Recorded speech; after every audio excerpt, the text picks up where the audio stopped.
There we go. Now it's going live. There it is. All right, now we're live on Shorts. I just had to try it like 3 times. Just wouldn't go through. All right. Sorry about that delay, ladies and gentlemen. Bring this one down here. That open.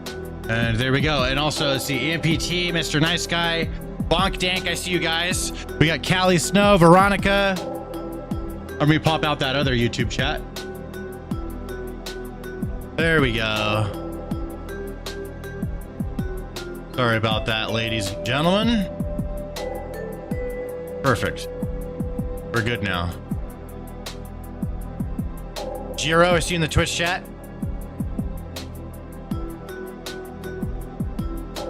Abby, not Callie. I'm just gonna remember whatever it says. Like if your name's Abby, I would just change it to Abby, I guess. I'm not gonna remember. I'm just gonna forget.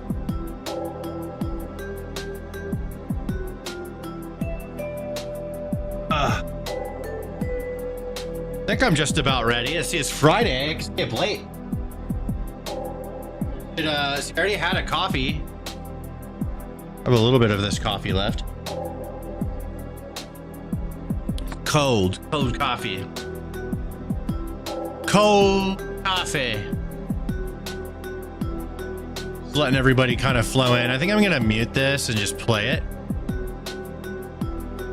for now until we get everyone to flow in, then we'll start it.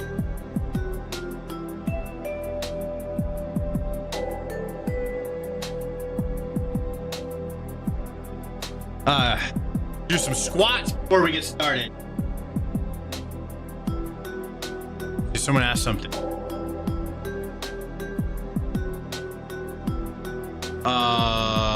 Question, Stan, do you still support Trump's ideas?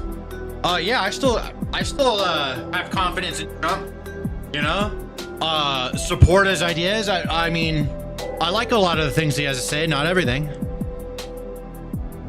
It's a stream about, we're gonna cover Trump and Elon in the Oval Office. I'm just kind of waiting for everyone to flow in. But I need to do some squats real quick. But I mean, at the very least, I just need to bend my fucking knees. So I've been standing all day. Fuck. That's better.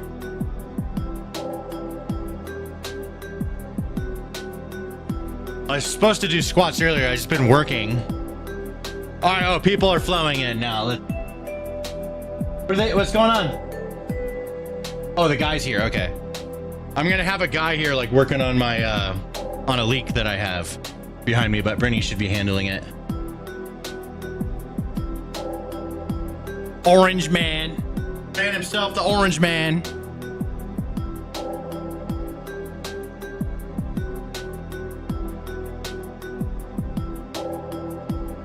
Is Elon tweaking? Cover Elon tweaking? Hey, if he looks like he's tweaking, I'll fucking call it out. We'll see.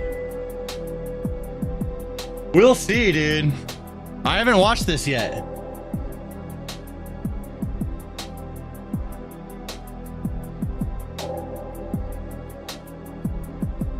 Hi-oh.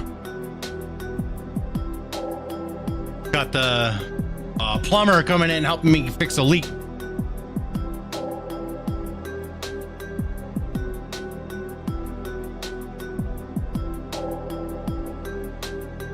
Oddly Care says, what up, dog? Watched you for years. What's up, motherfucker? Welcome to the live stream. We're getting started very, very soon. Give us a scoop on Kanye. I don't fucking know, dude. Kanye did he's insane. He's bipolar. He's insane. He's got a lot of money and influence, and he's bipolar and insane. I don't know.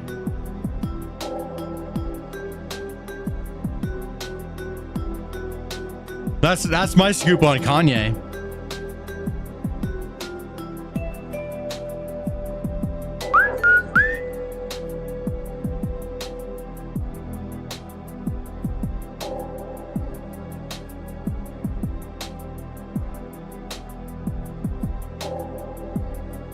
One second. I'm gonna fuck with.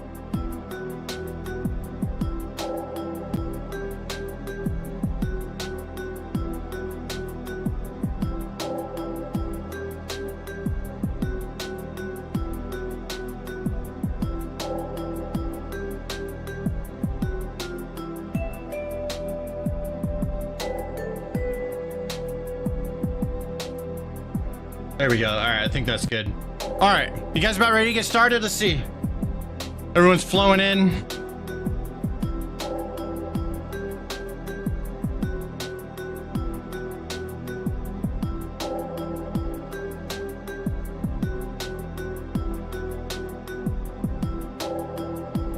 Do the Trump dance? Fucking Trump dance?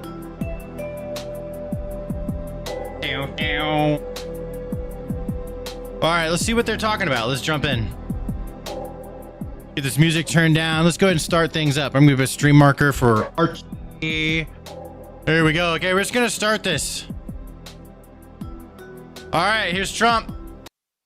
Here's Trump. He's talking. Fantastic job. There we go. Get that audio on. You didn't need this. You didn't need it. And we find out government's a little nasty on occasion. Hello, Peter. Yeah, at times. Hello, President Trump. Government's a little bit nasty, Peter. You haven't noticed that. You've had a charmed life, right? You tell me. Very charmed. I think you've had a charmed life. I think what You I'll tell do, me. you don't mind, numbers have just come out which are rather extraordinary, and I thought I'd play a tape of one of the people who I've respected over the years, from Joe Kiernan and Rick Santelli. This just came out, and we'll just play that for a second. Personal income is up 0.8%. That is almost triple the expectations. I'll tell you that the income numbers, really, for the first 4 months of the year, they're stellar. They're really stellar. I mean, I could go back and look at the first 4 months of many different years. Really very strong numbers, and you're right. This administration is criticized for just about everything under the sun. I've never, ever in my lifetime had glimpses into the politics of an administration in the form of transparency like this one. Why don't we be, give credit where credit is due? Income really shooting up. Look like Kevin Owens? Thought everybody was. Who said that? Who said that? Do I look like Kevin Owens? Huh? You right. I do. Going to get one last order of imports that were going to be tariffed, and they were loading up. Get a job? Bro? Why the fuck would I want to get a job? What the fuck are you talking about? I'd rather do this. And so would you. This is so much better. I want to get a fucking job. Bro, why would I want to get a job when I can get away with doing this? On things. How the hell they already fix the trade, or not fix it, but to cut it in half, that's crazy. So there wasn't a lot of front loading of things that they needed before the tariffs hit? Yeah, I'll tell you what, it really does call into question some of the conventional wisdoms.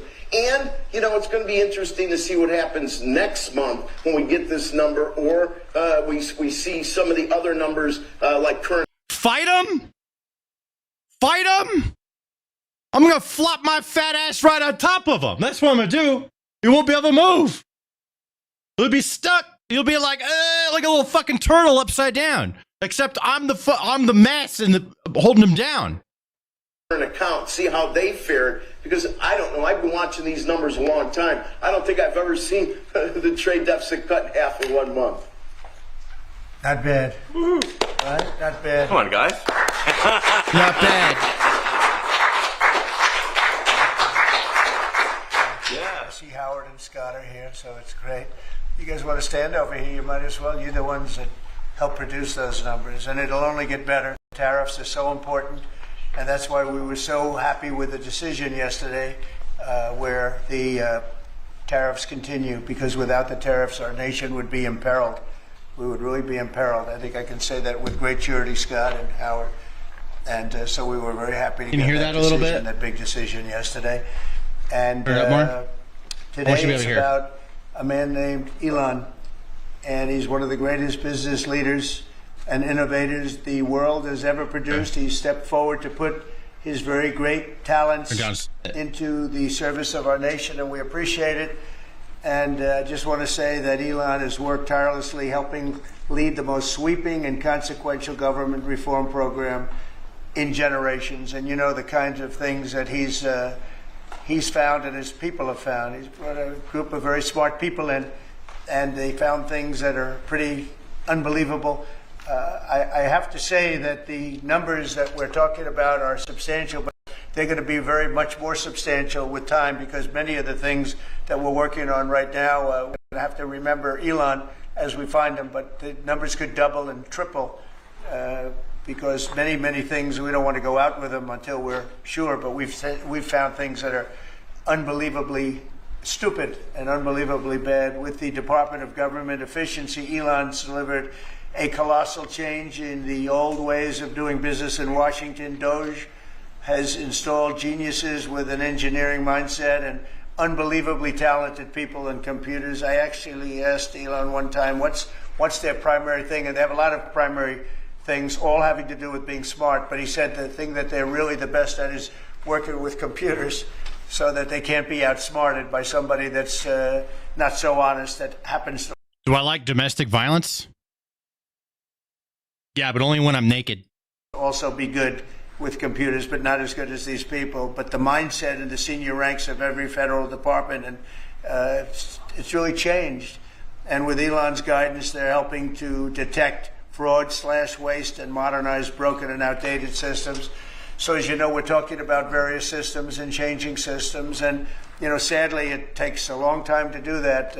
You'll change, let's say, Democrats don't know how to take an L. You know what? I mean, I'm righty leaning. You guys know that, but I gotta say, there's been a lot of the lefties, like Democrats, like going on like CNN and shit, and say like, "What the fuck are we doing, guys?"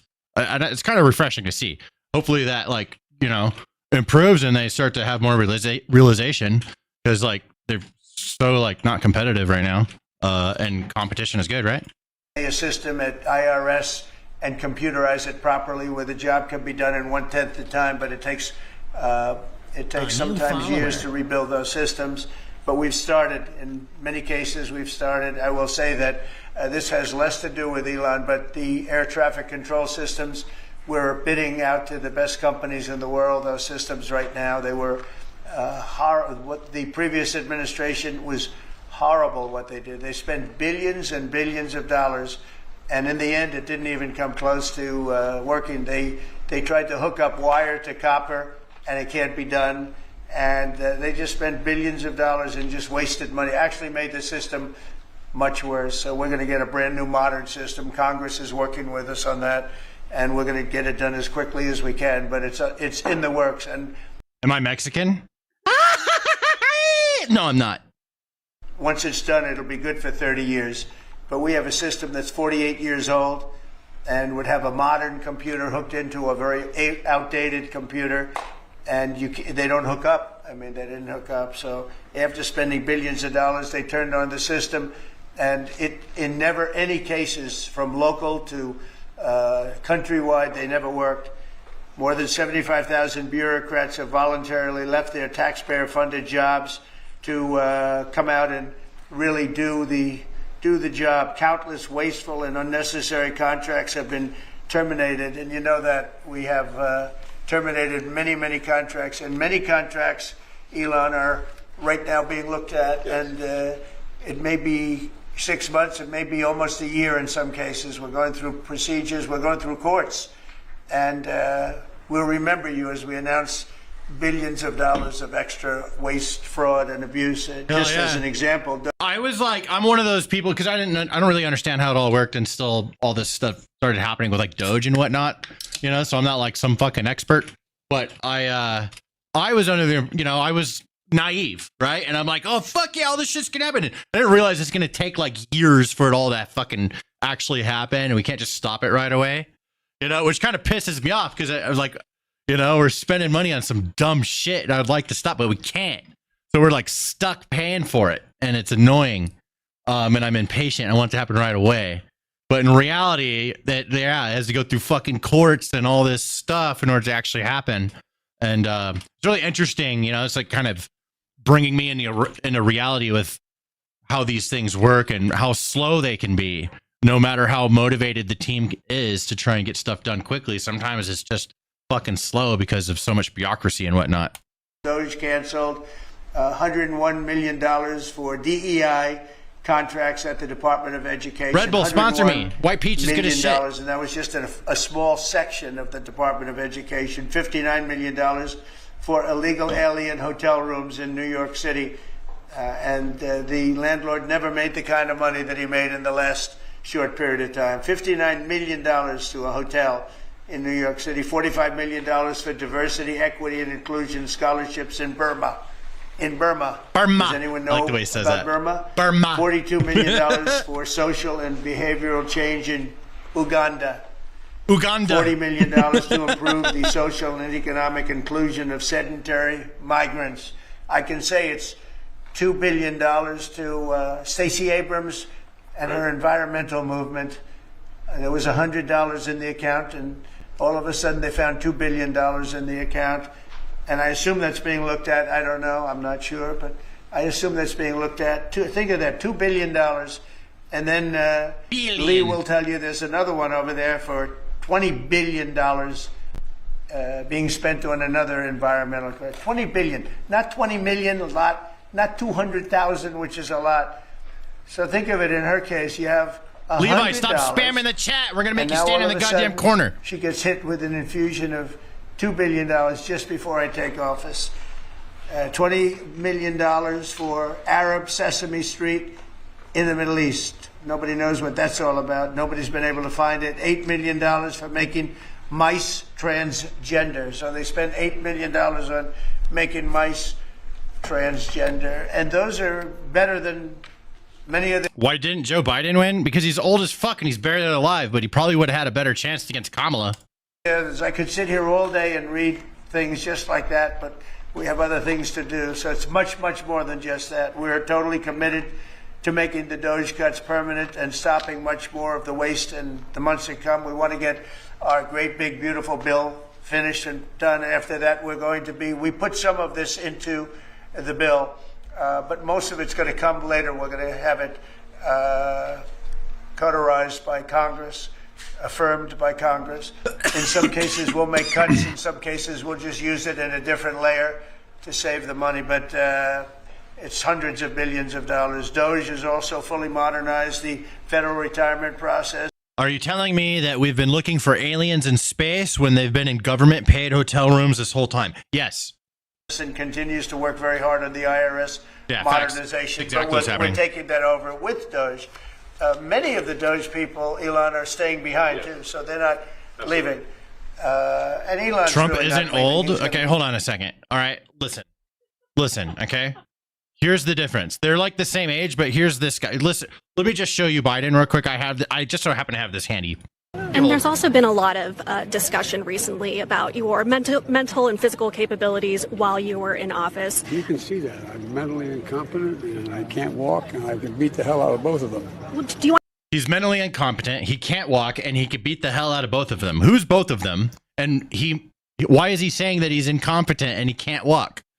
Okay, that's the difference. Listen, okay, listen. Okay, like you're like, well, Trump's old too, bro. It's different. One is way healthier than the other, and that's apparent. Okay, look at this is right now. Be back and forth. I think I have a feeling it's his baby, and I think he's going to be doing a lot of things. But Elon's service to America has been without comparison in modern history. He's already running one of the most innovative car companies in the world. You look at his factories and compare them with some of the old factories we have, and it's a big difference. And the most successful space company, and I guess in history you would have to say the largest free speech platform on the internet, etc. Yet Elon willingly, with all of the success, he willingly accepted the outrageous abuse and slander and lies and attacks. What makes you the expert? I'm not. I'm just watching this shit because I want to watch it, just like you want to fucking watch it. I'm just watching it. I can't look away. I mean, I don't know. I'm not telling you what to think. I'm just watching it. Because he does love our country. I know that very much. He loves our... I'm watching the same reason you are. He comes from another country, a country that's going through... I gotta see. Trials and tribulations, I would say. But he's all about the USA, and Americans owe him a great debt of gratitude. So I just want to thank Elon for his time as special government employee. Can you imagine? They called him an employee, but it's a special government employee, and for coming and helping us. And he really has changed the mindset of a lot of people. A lot of people thought, maybe we'll cut 1% or 2% or 3%. Then they said, well, just watch. I will. Sorry. More than that. I'll pause less. And we're going to do it very surgically. We're going to continue on the march. You're fatter than we're me? making America great again. Hey, when I was let's in go, dude. Saudi Arabia, Hey. we were in, as you know, 3 really great countries, predominantly the 3. Qatar was great, UAE was great, Saudi Arabia, incredible. Such an incredible experience to be in those 3 countries. But the Crown Prince of Saudi Arabia, and I must tell you, the great leaders of the other 2 that we just mentioned, they all said the same thing, that the United States is the hottest country right now anywhere in the world. And 6 months ago, we thought it was dead. It was like a dead country. And it would have been a dead country if we didn't have the right result on November 5th. It would have been a horrible, horrible situation was going on with the borders, with transgender for everyone, men playing in women's sports, and so much more. But they were saying the hottest country anywhere in the world. And then I played that little clip because that was one person who was respected, or 2 people, because Joe was in that one too. Joe's a good man. But that was one group of people saying something about the success of what we've done over the last 4 months. They cannot believe it. In the one case, they said they've never seen anything like it as long as they've been doing what they've been doing. They've been doing it for a long time. So I just, I want to thank Elon for helping. And again, you know, the United States right now is the hottest country anywhere in the world. What does he mean when he says that? Hot.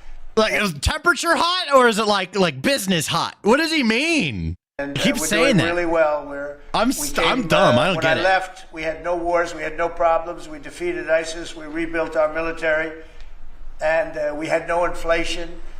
And when I came back, we had a lot of inflation. We had wars all over the place. We had the embarrassment in Afghanistan where we gave up billions and billions of dollars of military equipment, the most embarrassing moment in the history of our country, I believe. I believe that strongly. We have Russia with Ukraine. We had the attack in Israel in October, the horrible attack, October 7th. Horrible, horrible attack. Nobody's ever seen anything like it. And now we have something where we're really healing a lot of that. We stopped India and Pakistan from fighting. I believe that could have turned out into a nuclear disaster. And I want to thank the leaders of India, the leaders of Pakistan, and I want to thank my people also. We talked trade, and we said we can't trade with people that are shooting at each other and potentially using nuclear weapons. And they're great leaders in those countries, and they understood, and they agreed. And that all stopped, and we're stopping others from fighting also, because ultimately we can fight better than anybody. We have the greatest military in the world. We have the greatest leaders in the world. We put one of them in charge of the Joint Chiefs of Staff, as you know, General Raisin Kane. And we wiped out ISIS, completely wiped out ISIS in 3 weeks. They said it would take 5 years. And we did it in 3 weeks. And that's the way it is. But we don't want to have to use our military. We want to leak fixed. Be peace through strength when we can. And that's the way we're going to have it. So I just want to thank Elon and all of his people. Most of those people are staying. Almost all of them are staying, and they're going to be with us. And you're going to see the results coming long into the future. Even a year and 2 years later, you're going to see a lot of the results in those. It's not a troll chat. I just let everyone think whatever the fuck they want and see it how they want to see it in the chat. So if you're a lefty, be a lefty. If you're a righty, be a righty. You know, you guys want to argue about it by all means, but I think that's annoying. But you guys can do what you want as long as you're not breaking like TOS or saying like crazy ass fucking Nazi shit or something. You guys are good to go. Hundreds of billions of dollars are going to be adding up, and they're going to continue to add. It'll be interesting, really interesting to see what the final number is going to be. But again, Elon gave an incredible service. Nobody like him, and he had to go through the slings and the arrows, which is a shame because he's an incredible patriot. The good news is that 90% of the country knows that, and they appreciate it, and they really appreciate what he did. And I gave him a little special something we have here. Thank you. A very special that I give to very special people. I have given it to some, but it goes to very special people, and I thought I'd give it to Elon as a presentation from our country. The golden key to the White House. Take care of yourself. There we go. You see the lock. The lock on this is amazing. Beautiful. Martial art. There we go. Well, let me say Speak. perhaps a few words. That this is not the end of DOGE, but really the beginning. My time as a special government employee necessarily had to end. It was a limited time thing. It's 134 days, I believe, which ends in a few days. So, Okay. so that So this was planned. See, like the vibe of the way this has been is like as if he's getting like kicked out or something, or he's quitting because he failed. But really, his time is up, and he did as much as he could while his time was there. I think that's really what's happening. But like everyone's trying to stir shit up, and create drama about it. From what I understand, he's still going to be pretty involved. He's going back to work. And but the DOGE Thank team you, Lewis. will only grow stronger over time. The DOGE influence will only grow stronger. It's I liken it to sort of Buddhism. And if he's on drugs, I don't give a shit, bro. I'm on drugs. It's like a way of life.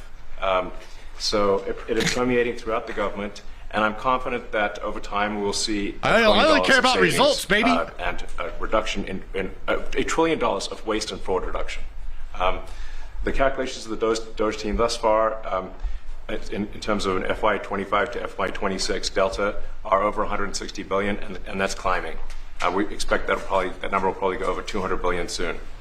So I think you, sir. the DOGE team is doing Appreciate an incredible job. They're going to continue doing an incredible job, and I'll continue to be visiting here and be a friend and advisor to the president. And I look forward to times being back in this amazing room. By the way, isn't this incredible? Look at this incredible. It's stunning.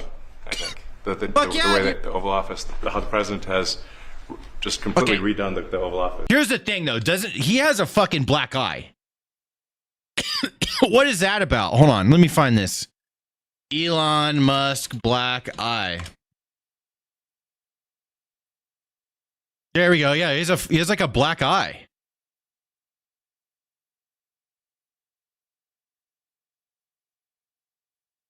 You get beat up?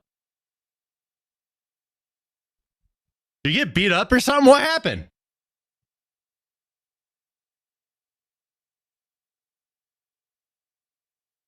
Yeah, I don't know what's going on here. What the fuck? Why is it? I mean, I'm curious. I mean, I don't know. But what's up with that? He's fucked up. Look at that. Here's a clearer one. Look at that. Look at that, dude.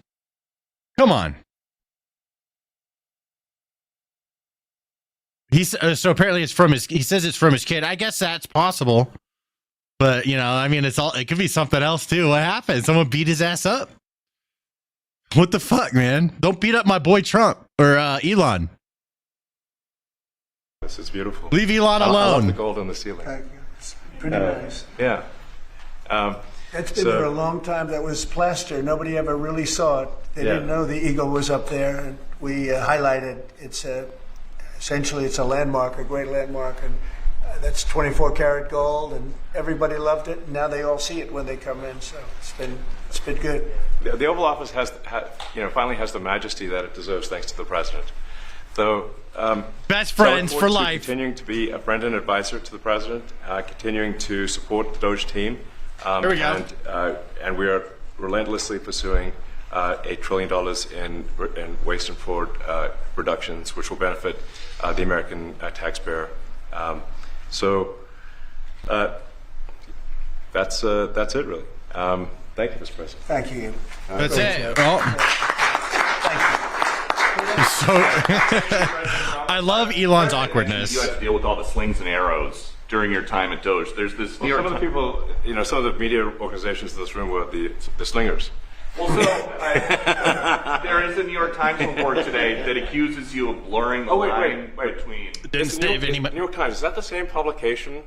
Didn't save any money. That's what I heard. That's what I heard, and pisses me off because I want to save money. All right? I want the government to save money.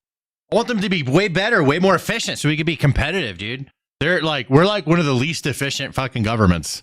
That's a democracy, in my opinion. That got a Pulitzer Prize for false reporting on the Russiagate. Is it the same organization? I think it is. I think it is. I think the judge just ruled against the New York Times for their Oh, lies shit. about the Russiagate hoax, and that they might have to give back that Pulitzer Prize. That New York Times, let's move on. Okay. Next Oh, question. shit. I got one for President Trump. So President Trump, Biden aides who used to work here are in talks with Republicans in Congress to go and testify about what they did or didn't do to possibly conceal President Biden's decline. Do you think that Dr. Jill Biden should also have to come in and testify about what she did or didn't do? Well, I hate the concept of it. It's the wife of a man who was going through a lot of problems, and everybody that dealt with him understood that. And I guess it came out during the debate loud and clear. That was the biggest signal of all. They have to do what's right. The country was there was a lot of dishonesty in the election, as you know, of 2020. That's been now caught. People understand it was a rigged election.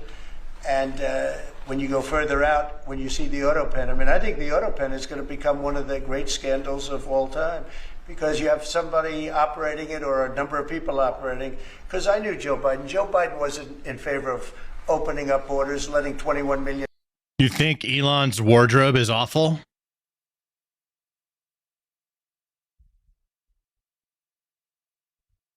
I mean, imagine me standing in that White House next. Imagine me, bro, my fucking Star Wars shirt with the sleeves cut off.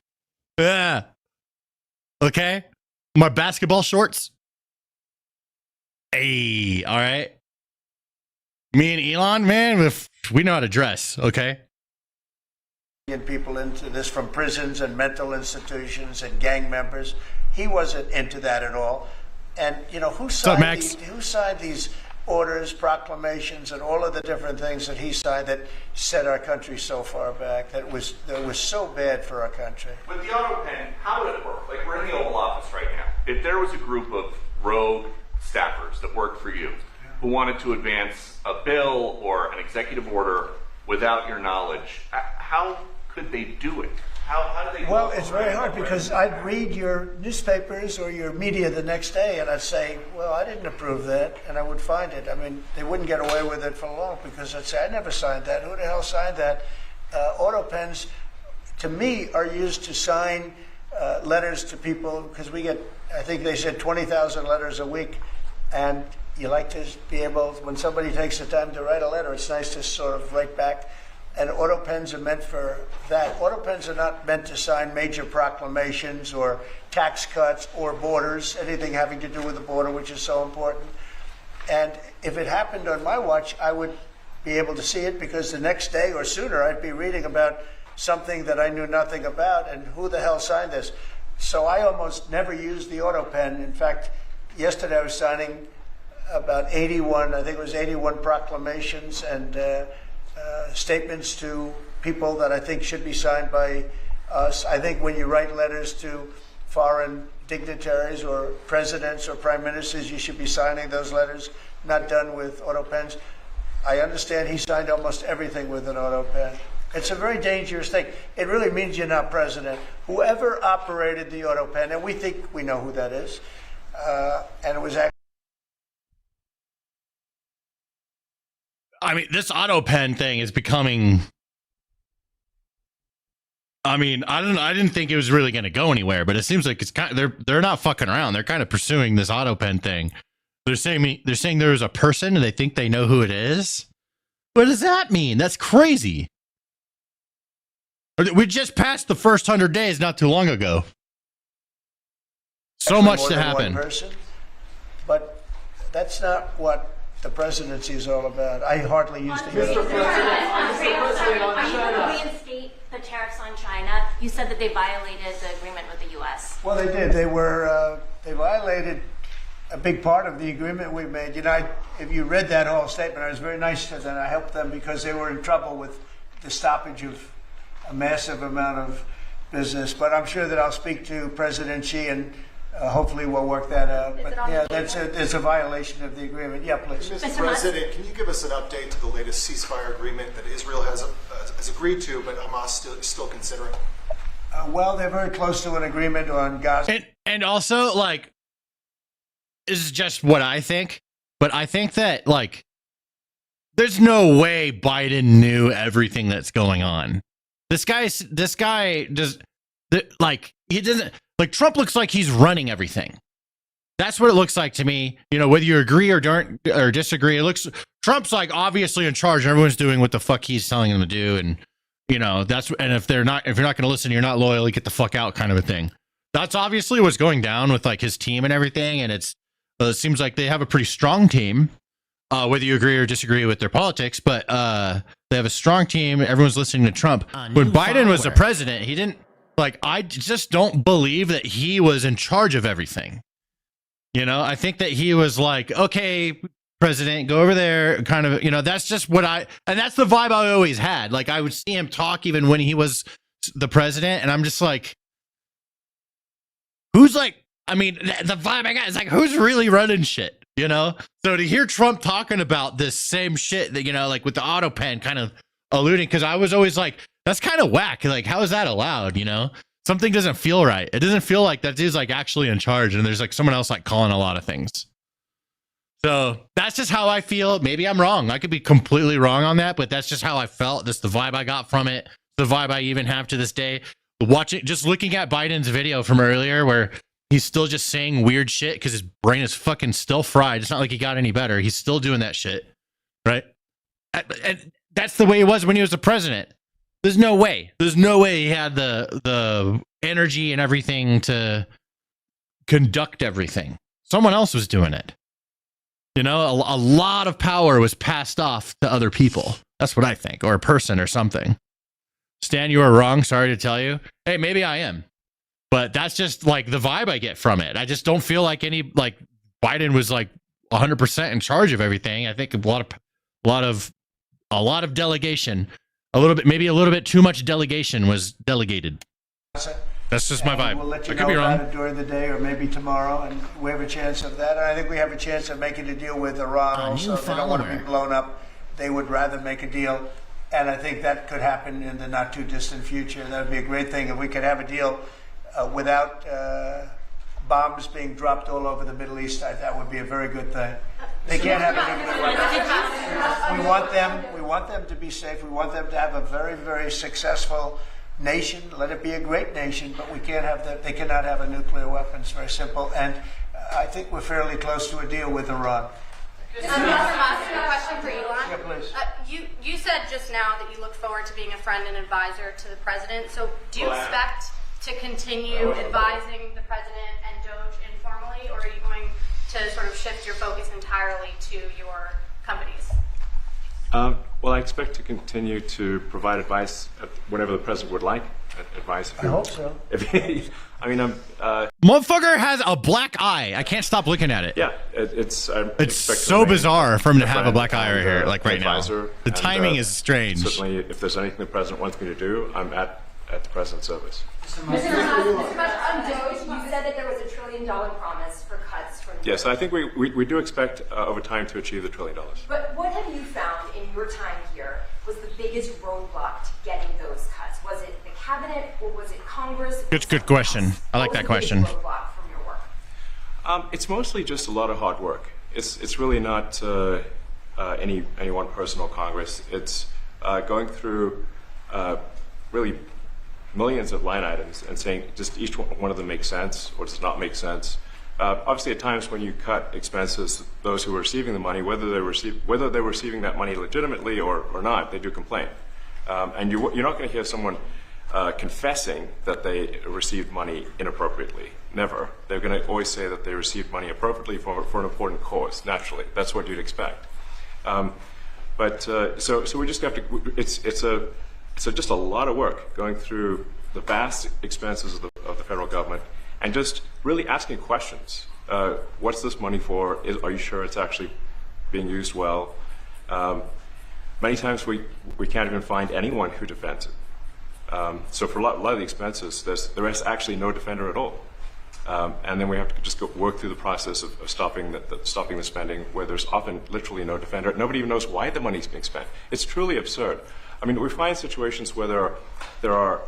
I believe all of this 100%. Like this is it's so obviously true, and like no, and of course, nobody's going to say anything because everyone wants to keep getting paid. And Musk has like no financial incentive. He's fucking the richest man in the world. he's just what is next? What can he solve now? He's just like, yeah, is it a lot of ego? It's probably a lot of ego, but I don't give a shit about ego. I've got ego. I don't give a fuck about that. All I care about is results, bro. And this guy, like, I mean, he goes in and I just believe everything he's saying because I think that he likes to solve things that are annoying. And I think that he's realized how annoying government bureaucracy is and the spending and the fraud and everything. It's annoying. So you wanted to fuck with it. That's what I think. Power? Yeah, probably power too. Yeah, probably a lot of things, Yeah. No, I mean, it takes a special type of person to be like this fucking ambitious to try and do all this shit that he's done and get to these levels. You got to be you kind of have to be drawn to the power, I would think. Like, how does someone get that far and not be drawn to the power? Sounds like kind of like an obvious attribute that someone's going to need to achieve that level of fucking success that Elon Musk has. It's insane. And he keeps doing more. Millions of I wonder how far he's going to take it. Where with 0 people using it. 0. Autism, yeah. Exactly. Autism power. Physical expression. You're like, surely, if there's millions of software licenses, someone should be using them. No, and then we've got to go through the process of saying, okay, look, if no one's using the software, we need to terminate this software license agreement. That's everywhere in the government, by the way. Mr. Musk, what do you think would be easier, colonizing Mars or making the government efficient? What would be easier? Oh my God. That is so funny. Oh. It's a tough call. But I think colonizing Mars and making life multiplanetary is harder. And as I said, we do expect to achieve over time the $1 trillion of savings. We can't do it in like a few months. But if you say by I think the official end of DOGE, which the president may choose to extend, is the middle of next year. If you say by the middle of next year, with the support of the president and Congress, could we achieve $1 trillion of savings? I think so. We're on track to do so. Do you have faith that Congress has been... Go ahead. Mr. President, you had mentioned earlier in the week that DOGE had become a whipping boy, and as the president mentioned, you went through a lot to go through this process. Yeah. Was it worth it for you, and what would you change? Yes, so what we found was happening was that if there were any cuts anywhere, then people would assume that was done by DOGE. And so we became like essentially the DOGE boogeyman, where if any cut like anywhere would be ascribed to DOGE. A friend of mine's daughter who's at law school at Georgetown thought that DOGE had cut the Senate, the internships, the legal internships for the Senate. Add the community and leaderboard? Have nothing to do with that. So if they have been cut, where do you do that? It's to do with us, just as an example. So, it just became a bit ridiculous where any cut anywhere was somehow DOGE, and including things that made no sense, and we would agree made no sense. There are many things that occur in the government because it's the banal evil of bureaucracy. It's sort of the frankly largely uncaring nature of bureaucracy. It's as the great Milton Friedman said, money is spent most poorly when it is someone else's money being spent on people you don't know, and that's how federal spending is. And then you can't really even blame the individuals because the way the government works is complaint minimization. So when you do when someone within the government tries to stop money being spent, there's usually someone that complains, and then their manager will say it's not worth the trouble, just pay it anyway. That happens over and over again. So was it worth I think it was an important thing. I think it was a necessary thing, and I think it will have a good effect in the future. Thank you, President Trump. This week there was a video on board a plane that showed the First Lady of France slapping her husband, Emmanuel Macron. No way. Do you way. have any world leader to world leader marital advice? I just want to take a moment and just appreciate this question that's being asked, and that it's actually being asked, and that it's actually going to be also answered, because that's beautiful. I love that so much. All right, here we go. Make sure the door remains closed. That was not good. Yeah. No, I spoke to him, and he's fine. They're fine. They're two really good people. I know them very well. And I don't know what that was all about, but I know them very well, and they're fine. I got a little shiner here. Okay, he's being nice. He's being gracious. Avoid being swept in every battleground state again by spending $20 million to study how to speak to American men. Well, you know, they spent 2.8 billion. We spent 1.5. We spent much less. We spent about half of what they spent, and at the end they were $28 million short. They had to be. They spent 2.8 billion. It's a lot, but they couldn't get 28 million at the end, and now they want to spend. I read that they want to spend money to learn how to talk. That's fake. You don't want to be fake. You shouldn't have to hire consultants to say what America needs, because then the consultants should be running the deal, not them. But I read that they want to spend a lot of money in each state. So we won all 7 swing states, 7 out of 7. We won a lot more than that. We won the popular vote. We won everything. And they want to spend money to find out what they did wrong. And I mean, I could tell you what they did wrong. I could tell you every one of their programs. When they say men playing in women's sports, I would say that's not a winner. When they say transgender for everybody, I think that's not a winner. When they say open borders so the entire world population of criminals can pour into our country, I don't think that's a winner. I mean, I just gave them that for free, but I don't know if they'll change their ways. I see them all the time. I see people that I know in Congress, Democrats, they're trying to justify some of the things I just said. You can't justify them. I always hear they're 80-20 issues. I say they're not 80-20, they're 97-3. They might be 99-1. They're not 80-20. They wish they were 80-20. And they're wasting a lot of money if they're going to continue with that nonsense. Mr. President. That's crazy. Because it's actually pretty true. A lot of the there's a lot of very extreme stuff that even a lot of lefties are like, what the fuck are you guys doing?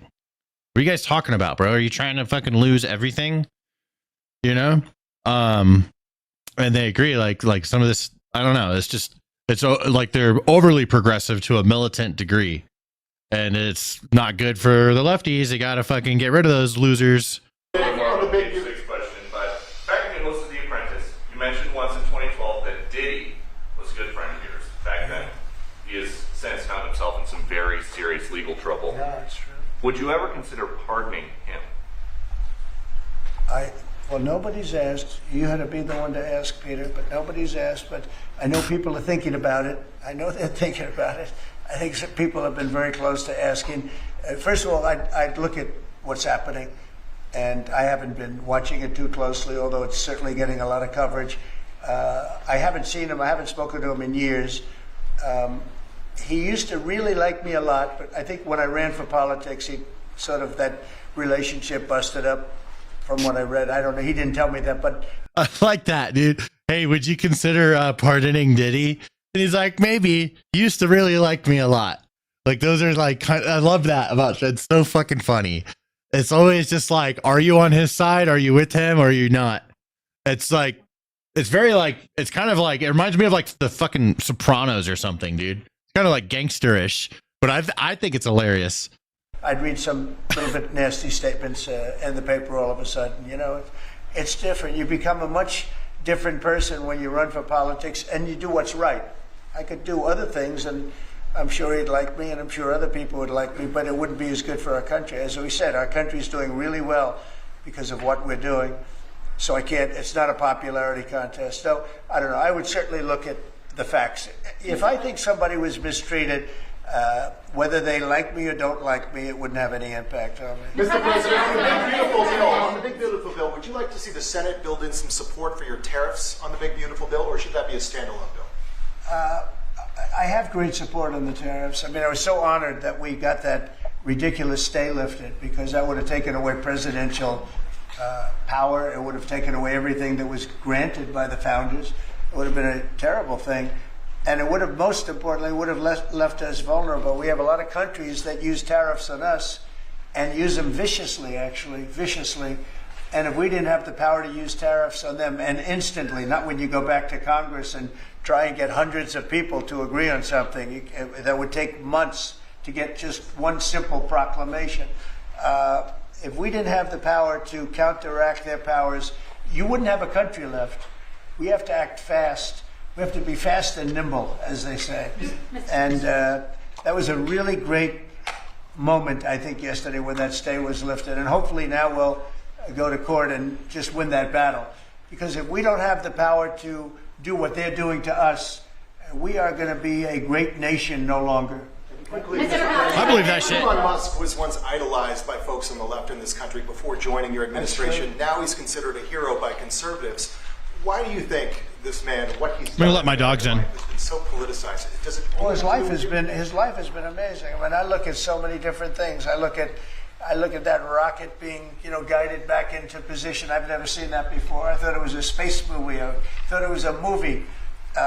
You look at what he's done in terms of communication. It's been unbelievable. So many different, even tunnels going underground, not having to go through all the process of going, he's got a company that does that. He's got so many different companies. Starlink, as an example. He saved a lot of lives, probably hundreds of lives in North Carolina. I don't even know if you remember, but I called you. They needed Starlink in North Carolina.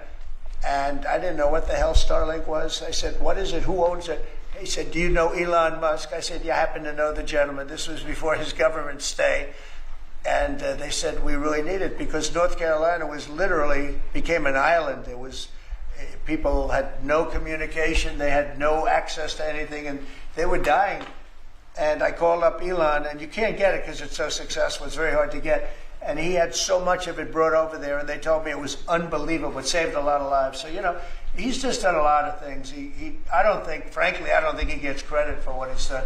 But he's a very good person too. Mr. Musk, you know what? If he wasn't a good person, but he did the same things, I'd probably maybe speak differently. He happens to be a really good person who loves the country. Isn't Elon quitting working for Donald? No, his time ran out. It was always like a set amount of time. But a lot of press about it is making it sound like he's quitting and he failed and he's upset. And I even kind of read a lot of that. I'm like, oh, that fucking sucks, because nothing could have. And I think Elon is kind of frustrated with how slow things have to go. But it was always supposed to be a certain amount of days, and then he, as a team member, and then he would step away and go back to his companies. But he's still going to be an advisor to Trump and stuff. So he's still working with, it's I guess propaganda. I don't know. I mean, it's just the way people are covering it. I just try and look at things for what's real. If I think something's bullshit, I'll say it. I think these guys are genuinely trying to do good things for the country, and in the way that they see that they should do it. I don't agree with everything. I don't know what's right and what's wrong a lot of the time. In the House, what changes do you want to see the Senate make? And you had also indicated there were things you didn't like about the bill. What would you be suggesting he push senators to change in their version? Well, I'll tell you, I'll go first. It's an unbelievable bill. It cuts your deficits. It cuts, it's a huge cutting. But there's things I'd like to see maybe cut a little bit more. I'd like to see a bigger cut in taxes. It's going to be the largest tax decrease or cut in the history of our country. I'd like to see it get down to an even lower number. I was shooting for a slightly lower number. I would have liked to have done that. But with all of that being said, when you look at the tax cut and the fact that the original tax cut, which made us so successful, we had the most successful 4 years in the history of our country, the economy, and this is going to be even better. And you see that by the reports that came out just yesterday or tonight. I guess they were released this morning at 8 o'clock. You see the kind of numbers where somebody that's a pro is like, whoa, I haven't seen numbers like this since I've been doing this. These are human emotions of professionals that have never seen numbers and we've just started. The bill is a great bill. It's going to be jiggered around a little bit. It's going to be negotiated with the Senate, with the House. But the end result is it extends the Trump tax cuts. If it doesn't get approved, you'll have a 68% tax increase. You're going to go up 68%. That's a number that nobody's ever heard of before. You'll have a massive tax increase. If it does get approved, you'll have a large tax cut, the largest we've ever had. When you add the past tax cuts that we got you, the Trump tax, they call them the Trump tax cuts. It's an amazing bill. It does amazing things. With all of that, it's going to be adjusted a little bit over the next coming weeks, and I think it's going to be passed. The Republicans want to pass it. With all of the great things it does, including an extension of debt, it's the extension. We have to extend the debt. If we don't extend debt, we're in default. Now, the Democrats might like our country to be in default, but in 250 years, we've never been in default. That was handed to them by a very well-meaning man that gave it to them because he thought it was the right thing to do. It could have been their problem before the election, but this man thought it was the right thing to do, and he was well-meaning. I don't hold anything against him for that, but that was put on our plate when it should have been on the Democrats. September 28th, a famous date. It should have been taken care of by the Democrats, but this person, a man of power, gave it to us so that in June that comes due. Well, we have to take care of that because if we don't take care of it, we have a country in default, and we don't ever want to have a country in default. You know, I'll tell you, a certain senator, Elizabeth Warren, said that she would never, ever allow a default on our debt. She would never let it happen. And she would like to get rid of the debt ceiling, what's called the debt ceiling. I call it the debt extension because we really need an extension. That she'd like to see that gotten rid of. And there are many people that agree. Many Democrats agree with that. But we gave that through, and you know, I don't want to say an error. He did it well-meaning. They gave that to us. It was a Democrat problem just before the election. Would have had a huge impact on the election. And to our benefit, we won anyway, but to our benefit. But felt that really for the good of the country, we should extend that. But Elizabeth Warren and various other people would like to see that. Her whole career, she wanted to see it terminated, gotten rid of, not being voted on every 5 years or 10 years. And the reason was because it's so catastrophic for our country. And I always agreed with her. That was one thing I agreed with her on. Now, I haven't spoken to her, but I would say that if you asked her that question now, she'd say, no, it's their problem. But it's a very unfortunate situation. It's a very unfair situation. And she happened to be right on that. It should be gotten rid of, or it should simply be extended. But that's one of the things that gets taken care of in this bill. That automatically gets extended for a 4-year period, and it should be. But I agree with Elizabeth Warren on that. I think you should get rid of it. It's too catastrophic. Mr. Musk, yeah, please, go ahead. do you want to see, Mr. Musk, to the bill? And to international students, are they still welcome to study in the United States? And one question for Mr. Musk. To students? Well, we want to have great students here. We just don't want students that are causing trouble. We want to have students. I want to have foreign students. I think Harvard, you know, it's close to 31%. That's a lot. Our country's given $5 billion plus to Harvard over a short period of time. Nobody knew that. We found that out. I wouldn't say that was a DOGE thing, but we found that out over a period of time. That was sort of a Trump thing. We ended up in litigation for other reasons because they're very anti-Semitic. And in finding out and in going through the books, we found out that the country gave them $5 billion plus, much more than that, actually. Country's given Harvard $5 billion. That's crazy. Let's see what happens. I think we have a very good, well, it's a very... But doesn't it cost like a fuck ton of money to go to Harvard? So like, what is that money being used for? I'm just saying, like, isn't it like, it's like ridiculously expensive. Like your average person would never be able to afford sending their kid or themselves to Harvard. You would have to have you would have to have money from somewhere. So why do they need billions from the government? Bad case. It's a case we win. We can't lose that case. The Warrior says he's naked and he's getting cheese, and he's eating cheese puffs. Sounds liberating. We have the right to make grants. We're not going to make any grants like that. But I don't think Harvard's been acting very nicely. I think Columbia wants to get to the bottom of the problem. They've acted very well. And there are other institutions, too, that are acting. But Harvard's trying to be a big shot. And all that happens is every 3 days we find another 100 million that was given. 2 days ago, we found $200 million more. The money's given to them like gravy. I'd like to see the money go to trade schools, where people learn how to fix motors and engines, where people learn how to build rocket ships. Because, you know, somebody has to build those rocket ships. Yeah. And I'd like to see trade schools set up, because you could take $5 billion plus hundreds of billions more, which is what's spent. Absolutely. And you could have the greatest trade school system anywhere in the world. And that's what we need to build his rockets and robots and things that he's doing, and to build lots of other things. And, you know, I went to school with people. In some cases, they weren't good students, but they could fix the engine of a car better than anybody I've ever seen. They could take it apart blindfolded. Yeah, They real had an people. ability at that. Your average And person. they did very well. They made a lot of money. You know, Should it's a invest very in your average skilled job. person. It's great. I agree. But I'd like to see a lot of money going into trade schools. I've always felt that. And we probably found our pot of gold, and that's what's been wasted at places like Harvard. And the money's been wasted. Yeah, please. I wanted to ask quickly, Mr. Musk, is your eye okay? What happened to your eye? I noticed there's a bruise there. Well, it wasn't. I wasn't anywhere near France, so. But no, I didn't notice joke about it. the First lady of France getting slapped. You know. I didn't notice.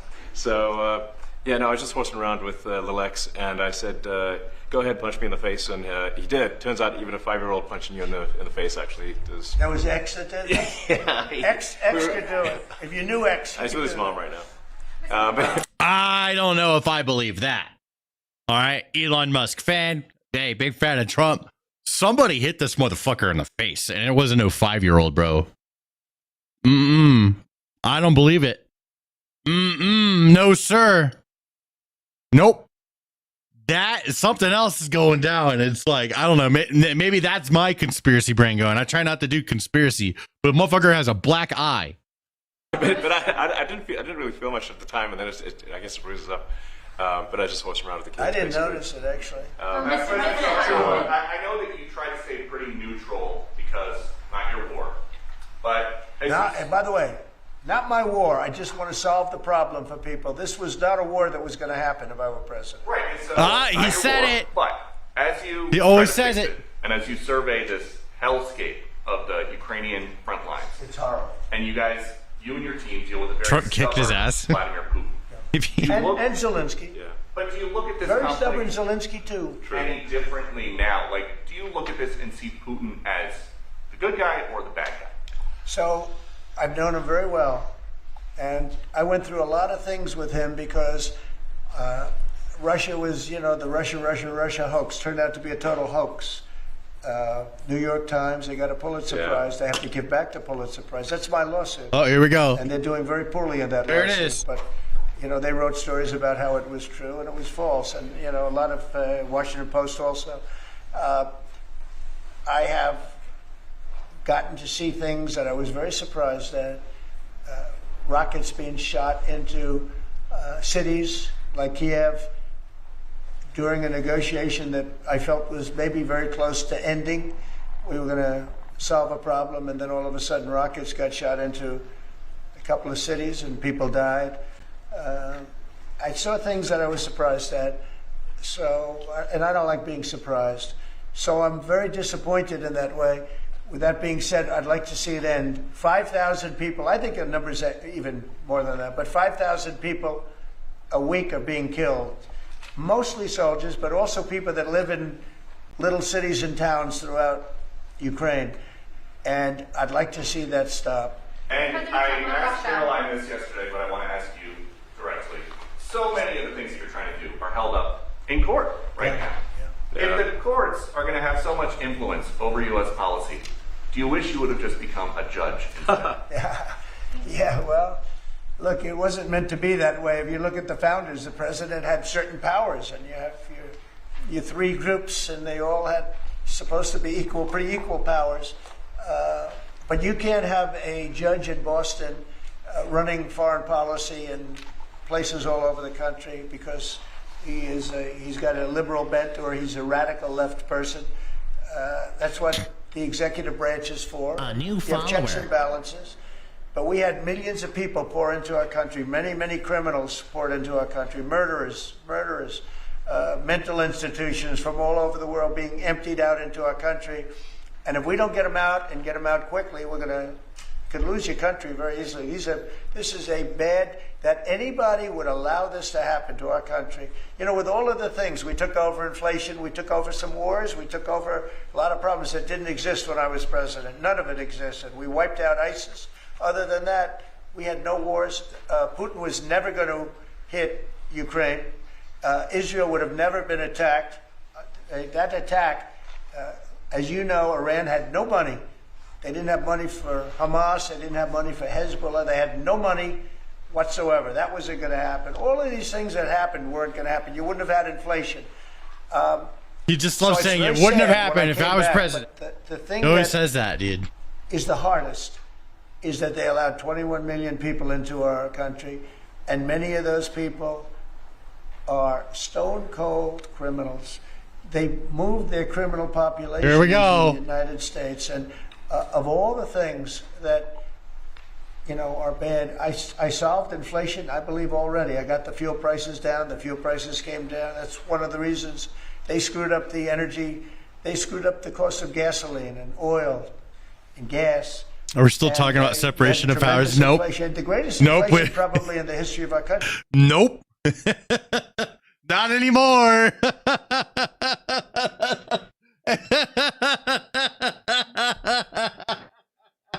That he's just going off on his fucking tangent, dude.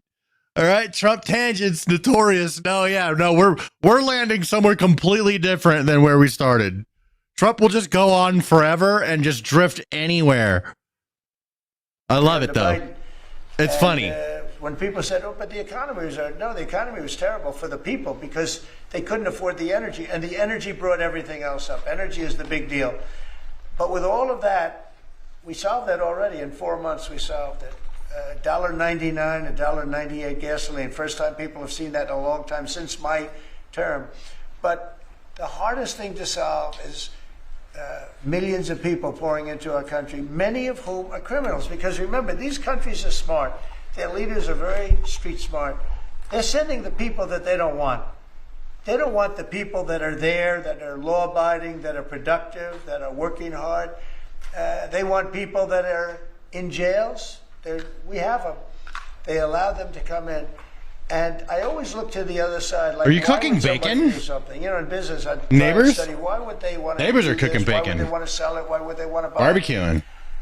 One thing I can't figure out is what Friday? would an administration, what were they thinking when they allowed millions of people from prisons all over the world, not just from South America, Venezuela, all over the world, from the Congo in Africa, hundreds of people, thousands of people from the Congo, rough prisoners, from Asia, from Europe, rough parts of Europe. Why would they allow them to come into our country? Why would they do that? It's the one thing I can't figure out. And I don't believe it was Joe He's just in Grandpa Trump mode. He always falls back to Grandpa Trump mode. Biden. I really don't. I mean, look, he's been a sort of a moderate person over his lifetime. Not a smart person, but a somewhat vicious person, I will say. If you feel sorry for him, don't feel so sorry because he's vicious. What he did with his political opponent and all of the people that he hurt a lot of people, Biden. And so I really don't feel sorry for him. But he wasn't a person that would allow murderers to come into our country. He wasn't a person that was in favor of transgender for anybody that wanted it, take kids out of families, etc., etc. So I just don't understand why a thing like this, how a thing like this could have been allowed to happen. Very sad. It's very sad for our country. If I could add something to that, which is, I think the fundamental. Where has your life improved since Trump has been in office? I mean, it's improved significantly. This whole entire third channel skyrocketed to 100K subs. It's got my new 100K plaque. It's my third channel to get 100K. And it just kind of exploded because I started talking about this stuff. So, I mean, for me, things have been great. I got to say that. Also, the confidence that I have in the business confidence and the spending and the investment that's happening right now is absurd. there's a lot of money moving around. So hopefully you guys are getting your, selves situated for retirement. Flaw of the left. Now's a good time to do that. Criminals and not empathy for the victims. Empathy for the criminals, but not empathy for the victims. And there's been way too much of that. That needs to stop. To the president's point, there's been immense judicial overreach that is unconstitutional.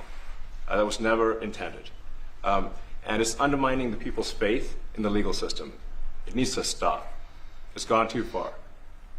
And just today, we had, just a couple of hours ago, we had a great decision from the Supreme Court, thank goodness, that was very important. We had two important decisions yesterday on the tariffs, because again, we have to be able to fight a fair fight with other countries. Howard, would you say we have to be able to use tariffs to fight people that use tariffs on us? I mean, if we didn't have that power of tariffs, we would economically be destroyed as a country, because they will destroy us. Other countries will destroy us with unchecked tariffs. We can check them when we have the use. They tried to take that power away from us. And if you take that power away, we're not going to have a country. We won't have an economically viable country. But it's very important on immigration that we be able to get people out without having to go through a long court case. I mean, it was up to some of these judges. Every single one of these millions of people, criminals, prisoners that were let go from jails because they save a fortune when they did. They brought them into the United States. You know what they're saving? The money they're saving? But some of murderers, it's very important that we're able to get those people out of here fast, bring them back to their country where they belong. And those countries take them, because if they don't take them, they have to go through the wrath of the United States, and they take them. But we have judges that don't want that to happen, and it's a terrible thing. That's going through the court system right now, that whole situation. But when ICE and Border Patrol, they've done an incredible job. When they do this incredible job and they capture 100 killers and drug dealers, and we can't keep them for years here as we go through trials. We have to get them out rapidly, and we know who they are. I think that makes sense. Because you can't have it we can't have our own systems prevent us, bottleneck us to a point where we can't get anything done. We have to be able to move forward and get things done. And we're very careful about it. We can't be like, well, it's too hard and it can't be done. Might as well not do it. That's stupid. Why would we ever do that? Who they are, but we have to get them out rapidly, or again, we're not going to have a country. Okay? Maybe one or two more. Go ahead, please. That tariff may also affect companies like Tesla, which has parts manufactured abroad, and this is also to Elon Musk. Well, he's going to end up building his whole car here. I mean, I thought he built his whole car. Pretty much he does. He's got incredible factories in, I looked at one in Texas. It's unbelievable. No way. All of the manufacturers will build their parts here too. I mean, it used to bother me. They make a part in Canada, a part in Mexico, a part in Europe, and sent all over the place, and nobody knew what the hell was happening. I think it's ridiculous. You build a car, make it in America, and I gave them a little leeway on that. I gave them some leeway.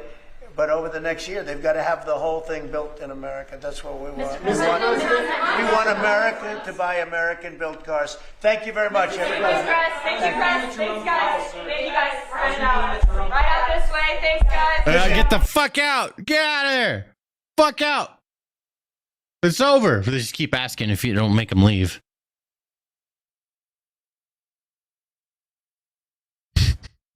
All right, stream marker for that one. We have another one. This one just went down. Here we go. Let's start from the beginning.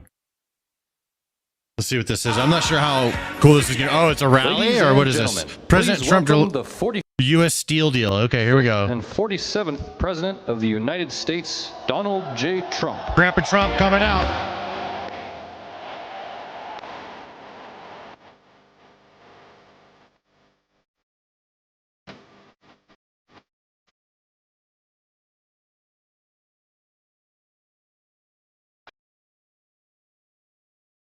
So he's doing some remarks for U.S. Steel deal in front of, and it's kind of like a little Trump rally. That's crazy. Where is this? Oh, there's Trump. He's coming out. He's on the right. There he is. Kind of teeny tiny. Verb, thanks for the Twitch Prime. Appreciate you, man. Zombush, I see you in the chat. I can talk to some chat right now. Robin Lemon, sorry. So when I'm doing those, I'm just kind of like watching, listening, and we're doing like a video, so I can't always read chat, but I will sometimes if I think I could say something funny or whatever. Pennsylvania. Okay, cool.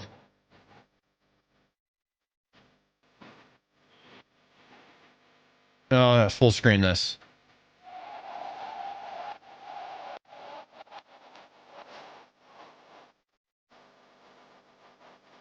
Extra tiny hands. You know, the whole taco thing, it's like pissing them off, like the tiny hands thing. So, as a righty, I gotta say, hey, that was a good one, because freaking, I saw it, like, when they brought up the taco thing with Trump, he got pissed.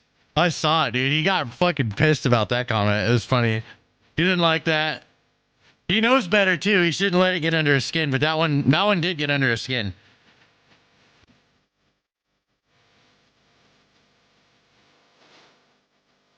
Is an amazing president. I mean,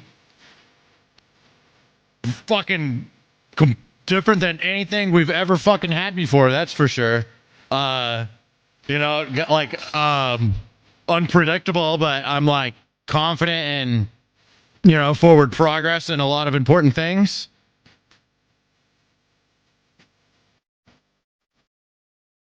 Glad you voted for Trump. I didn't vote, but I wanted Trump to win.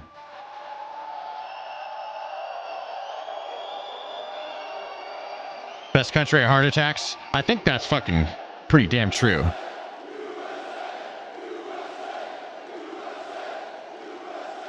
Pretty sure. We're not very healthy. Thank you very much. What a group of people. We love this group. You voted for me. They never had a chance in Pennsylvania. They never even had a chance. But I'm thrilled to be back in this beautiful Commonwealth at the legendary Mon Valley Works Irvin plant. Turn it up. All right. With the proud Pennsylvania patriots. That's better. There we go. The heart and soul of U.S. Steel. Thank you very much. That's great. Oh, you're going to be happy. You're going to be happy. There's a lot of money coming your way. It's a lot of money. You're going to say, please, yeah, because our food is yummy. We got good food, bro. We like to eat it. Please, we beg you. We don't want this much success. But we do, really, don't we? We're going to be so successful. You have just started. You're going to watch. We're here today to celebrate a blockbuster agreement that will ensure this storied American company stays an American company. You're going to stay an American company. You know that, right? He's going to take your lunch? Partner. I mean, I say send it, bro. Let's go. We need some competition. Competition will, like, we're capable of so much more. Competition will only unleash us. So bring it, dude. You know, it'll be good for both of us. A lot of progress will happen for both of us. Send it. We got to be competitive. It's good for the world. Japan has been a tremendous friend of mine during my years as president, and then we had a little hiatus. We had a rigged election. But then we won. We said, let's make it too big to rig, and they made it too big to rig. And this is a much more powerful term than we could have ever had the other way. So a lot of things, God was looking down on us all for a lot of reasons, including right there. A lot of reasons we were blessed, and you're going to be blessed. You're going to see that. It will keep its headquarters in the great city of Pittsburgh, Pennsylvania, where it belongs. You have an ego? It's hard not to have an ego when you're good as fuck.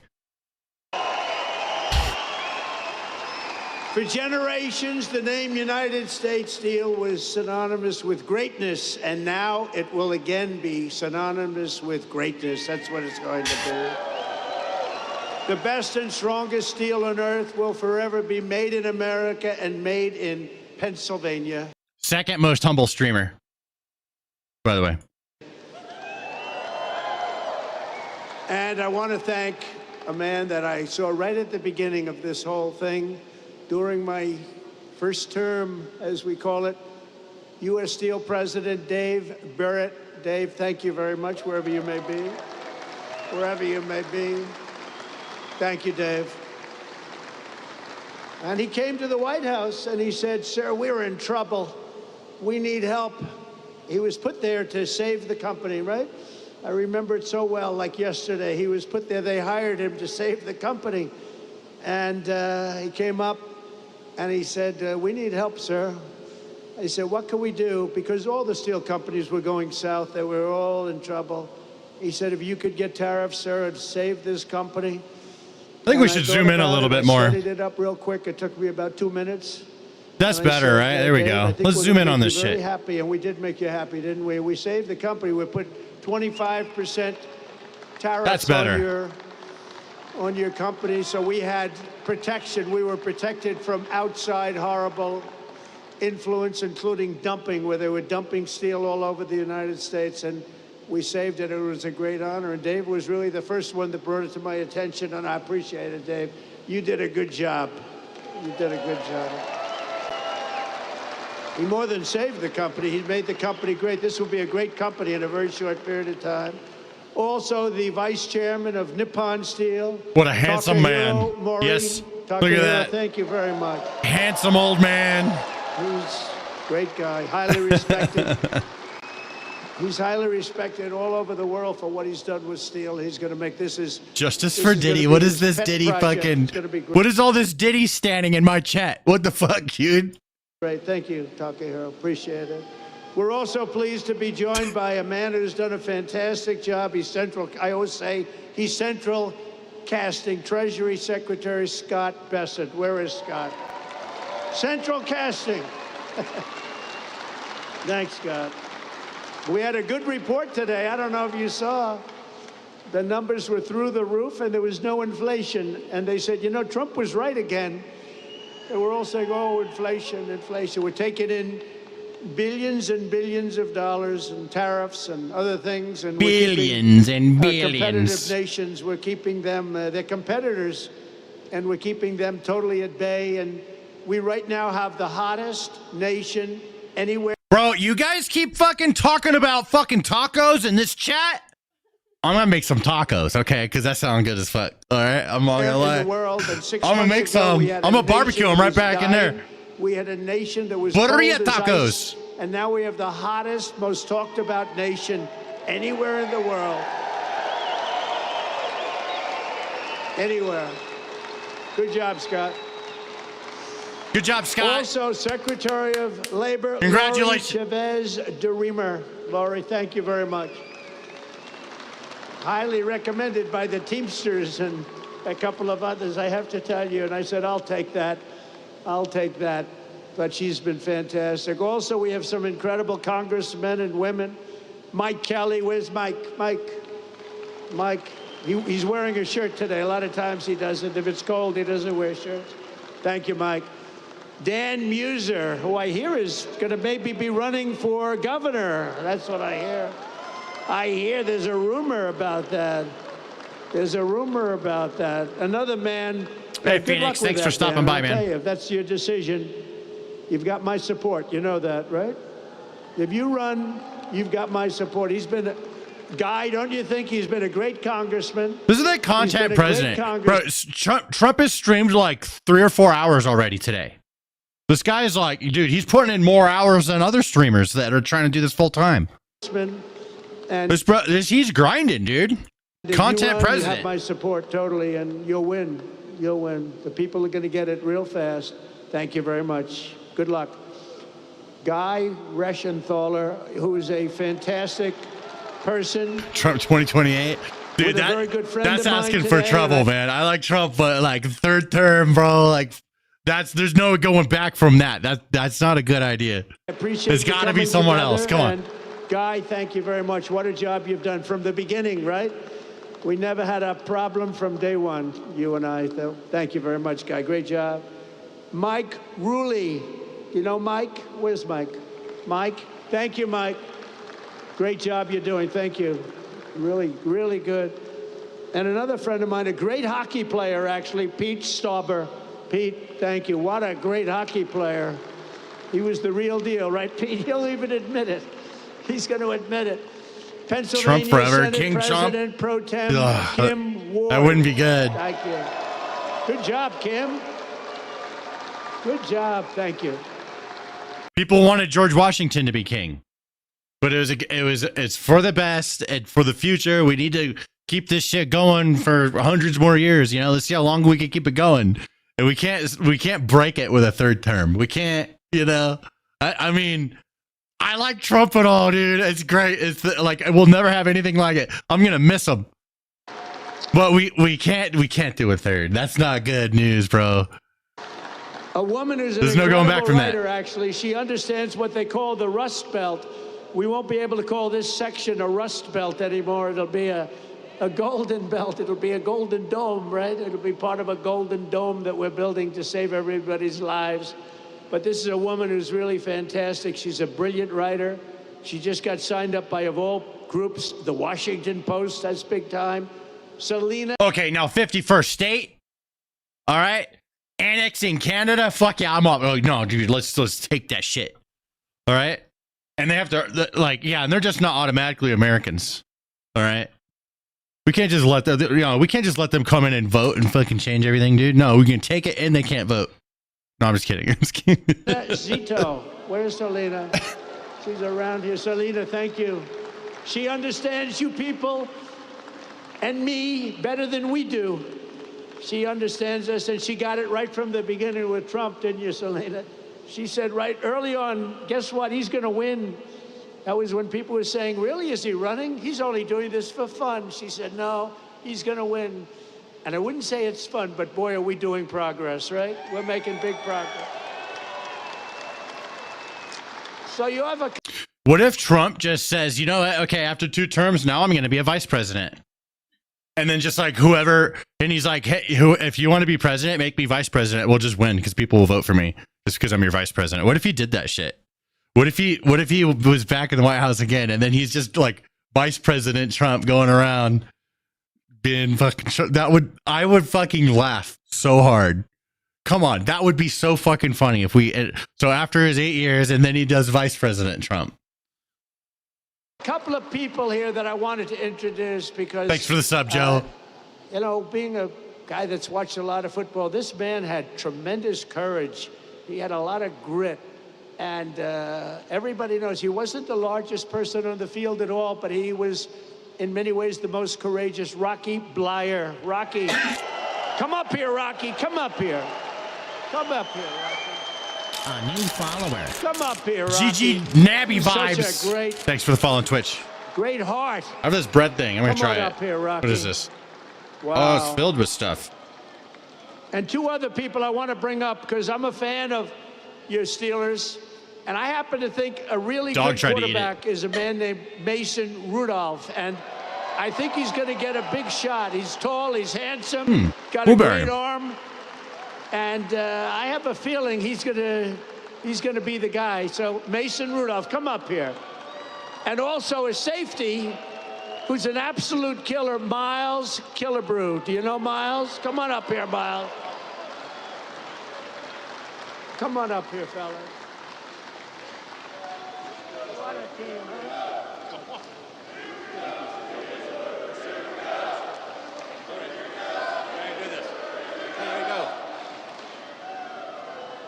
Mr. President, on behalf of U.S. Steel and to the people of Pittsburgh, more importantly, though, to all the Steeler fans that are here this evening,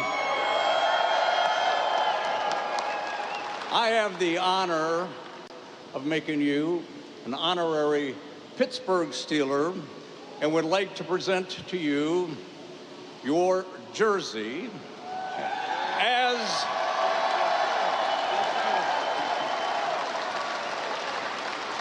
with the number Trump 47 jersey. as the 47th President of the United States, a number That's fucking hilarious. that Let's hangs go. in the National Football League Hall of Fame. I'd like to present this to a Hall of Fame president. Please accept it. There we go, dude. He doesn't want to hold that shit. Where's he gonna put it? He doesn't want to hold it. Where's he gonna put it? We gotta see. Listen, I'm honored to be He's here. gonna put it with on the a ground or great team, a something. legend like Rocky Blyer. There, yeah, he doesn't want to hold that shit. In Vietnam and came back and He put it on the railing played, here. Look, played some great football. it's right with the there. Rocky He Bulls. just threw it on that railing. Awesome to be here, a part of this big investment in Pittsburgh. Go Steelers. Go Steelers! Hugo says America's great. It is. America is great. How about this president? And we could be of ours, huh? greater. Just wanted to say God bless you, President Trump, and God bless you, Pittsburgh. Thank you.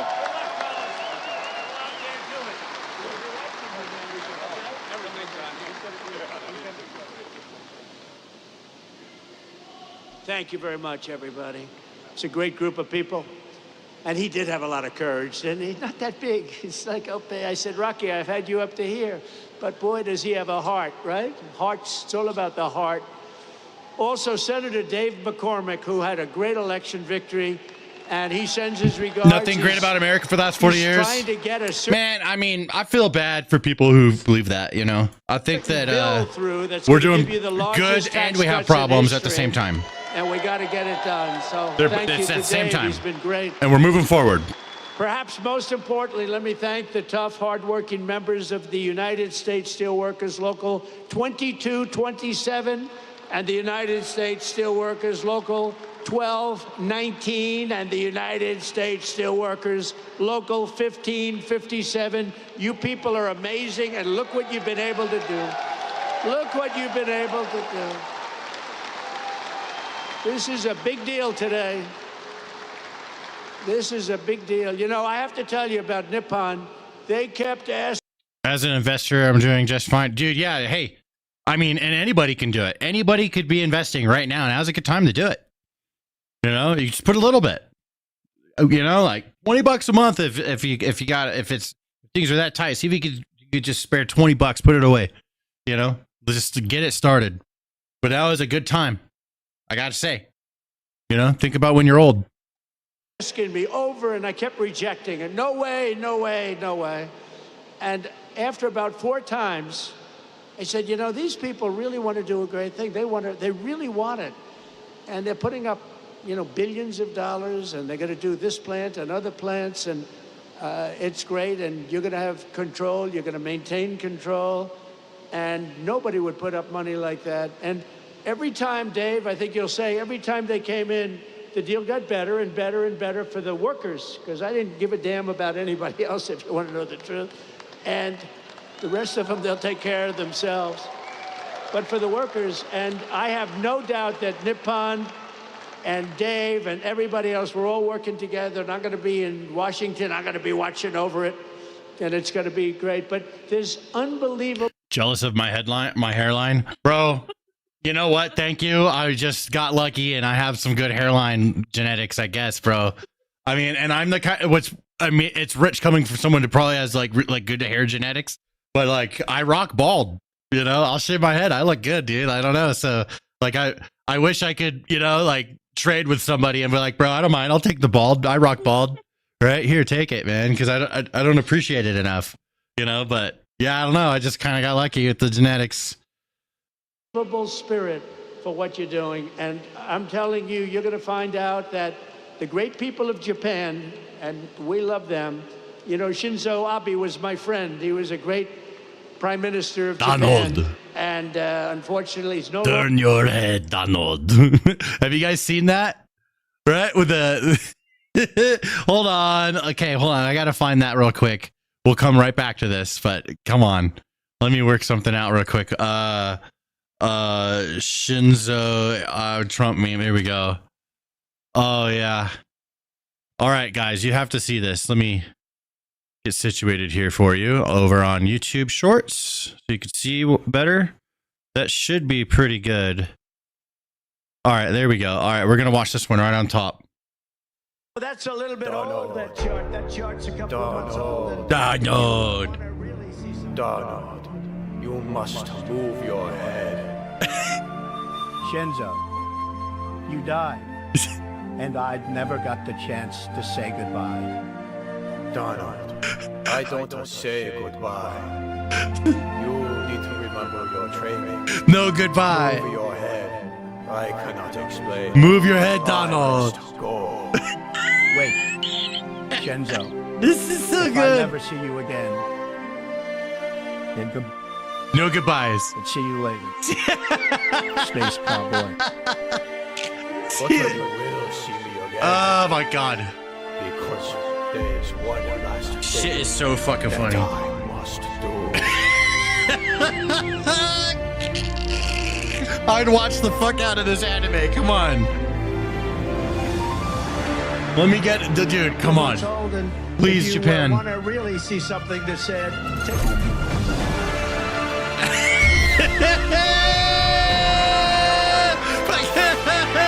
Shinzo Abe! Thank you, Shinzo. Thank you, Shinzo.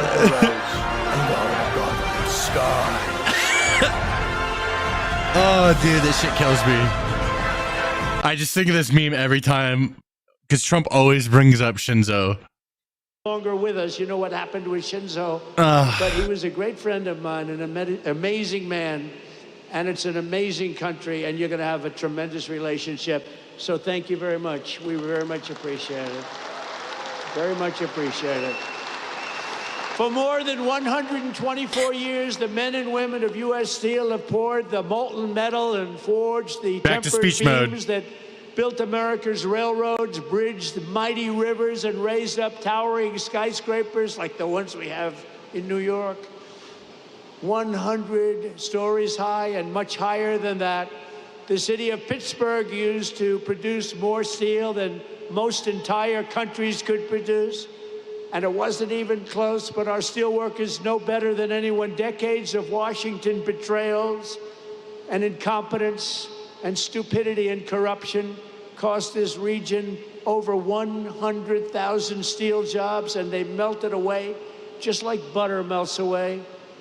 Between the year 2000 and 2016, more than half of all the jobs in Pittsburgh's iron and steel mills were obliterated. They were just absolutely taken away.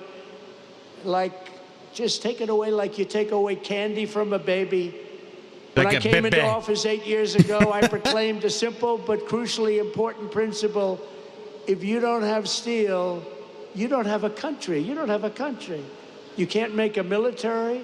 What are we going to do? Say, let's go to China to get our steel for the army tanks and for Thanks, the boats. Stanley. I appreciate you. A strong steel industry is not just a matter of dignity or prosperity and pride. It's above all a matter of national security, and it is. Demon Dial, what's up? You're going to see some amazing things here.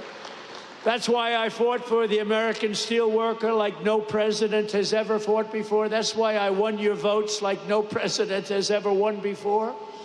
And right from the beginning, it didn't take long. You got it right from the beginning. I think before I even opened my mouth, because even as a private citizen, I used to fight and say, what are you letting all of these countries come in and steal your jobs, bring them to other countries? Why do you let that happen? Not only here, but all over the country. In 2018, I imposed historic tariffs. I love when he takes that breath. And the results were amazing. You wouldn't I'm have this Trump plant right now breathing. if I didn't put on 25 and 50%. That's the worst tariffs. Trump impression ever. They were dumping steel, as you know, from China and from Thanks, all Methodical. over the world. They were dumping it all over our country, dumping it. And it was bad steel. It was garbage. But it was steel. And it was cheap as hell. And it was a terrible thing. And you wouldn't have had any steel mills. I don't think, Dave, they'd have a steel mill open in the country if we didn't do the tariffs. And it was just in time. It was just in time. They were closing up as fast as you can count. In a few short years, domestic steel production surged by more than 10 million tons. Imports from your foreign competitors dropped by 24% almost immediately. And more than $15 billion of investment poured into American steel throughout the United States, all because you had a president who stood up for our steel workers and put America first. I'm very proud of that one. Stood up for everyone else, too. Yo, $20 super chat for Methodical. Thank you very much, man. Calamitous years of a president. Says, thanks for your contribution to the world, bro. Hey, you know what? Thanks for hanging out and enjoying it. Having a good time, and thank you for the $20 super chat. Who obviously wasn't doing the job. I'm trying to be nice, so I have to be nice. Happy Friday. But what he did to this country is a disgrace. Between the borders, millions got and $20. millions of people pouring Sure, through I'll our give one, borders yeah. from all countries all over the world. Brittany's They asking came me if I want a from beer. the She's like, it's jails Friday. of the Congo. Friday. They came from all over South America, prisons, gangs, drug dealers, drug merchants. They came from mental institutions, the mentally insane. They were pouring into our country by the millions. They allowed this to happen to our country. But we're moving them out, or we're moving them out. Oh, they're zooming faster. in. We're bringing them back to where they came from. They're finally zooming We're in. having a It lot was of so zoomed problems out. with the liberal judges in courts, the radical left, crazy judges that, they come in without courts. They pour into our country totally unvetted and unchecked. Nobody checked them. Nobody had any idea who they were. 11,000. Trump made penguins pay tariffs. Fuck them. 888 of them were murderers. 50% of those over 11,000 people that were murderers, 50% murdered more than one person. And these people were allowed to come into our country by the Democrats, and you can never forget what they've done. And it's we've beaten inflation. Look at what we've done. Look at the numbers that came out. The prosperity, now everything is good. First time ever, right track, wrong track. We're on a right track. First time in 28 years. But I feel like we're on the right track competitively with the rest of the world. We're making some moves. I built almost 700 miles of wall. It's not perfect. It's kind of messy, but we have to do something, and so we can be around for another 100 years plus, If we didn't have the wall, we could have never done what we did. Over 700 miles, but still they came because they didn't want to finish. They didn't want to close up any gap, the gaps that we had to keep so that we could get our equipment out, so we could get through. They didn't want to put up the final stages. It would have taken 3 weeks to put up the final stages. They said, no, we don't want the wall built. And I thought they were kidding, but they weren't. They wanted open borders, and what they let into our country Fire the audio can never guy. be forgotten. The last administration granted tens of thousands of job-killing tariff exemptions to your foreign competitors. So they were afraid to take down the tariffs that I imposed because it was so good for our country, so much money. But what they did do, think of this, they gave exemptions, and they were so broad and so deep, and I guess you saw that, but the exemptions that they gave allowed foreign competitors to come in and steal our industry, steal our jobs, and bring them back home, and bring them home by the boatload, crippling imports of foreign steel, skyrocketed over the last 4 years like you have never seen before by over 30%. That's an incredible, crazy number. And imports of steel and rebar from Mexico exploded by more than 1,000%. We were getting our steel from Mexico. We were getting our steel from Canada. We were getting our steel from every place, but right here, it was then that we announced the crown jewel of our steel industry, U.S. Steel, was being sold into foreign How old is hands this? with Is no this today? protections for our great This is today. This was literally not that long ago. steel workers. It was, I said, yeah. there's no way we're going to let that happen. When I was watching over you, you don't even know it. I was watching over you. Tell you, best people. You're the best people. You built this country. You people built this country. You people and others like you built this country. By the time I came into office, many feared that the Mon Valley would lose up to 3,000 steel jobs, that U.S. Steel would close, and it was a fixture of the Pittsburgh skyline. It may never live for another week. We had times we thought we were going to live. You weren't living for another week. But I promised the people of If you take offense to my messages, perhaps you should look in the mirror. I don't give a fuck, bro. You can say whatever you want. Just don't break YouTube's rules, and don't spam the chat and say fucking Nazi shit or fucking whatever. You know what I mean? And then we're good to go. Yeah, no, you guys can think whatever you want. I'm not here to tell any of you what to think. I'm just here to watch, observe. I'll tell you how I feel about things or what I think or whatever. But I'm just watching because I'm just like you guys. You guys want to watch too. That's why we're all here. We just want to watch. We want to hear what he has to say, whether we agree with him or disagree. We want to watch. You're here. of I Western just want to watch Pennsylvania too. that I would never, ever I'm not let telling you that what to think. happen, and as See it president, how you want, guys. I kept that promise. Boy, did I keep that promise. I'm a righty, but I'm not going to be like, fucking lib. You'll never hear that from me, ever. Someone else might say that. I will never do that. See the world how you want, man. Whatever you think is right, see it that way, bro. I'm not here to challenge you on that at all.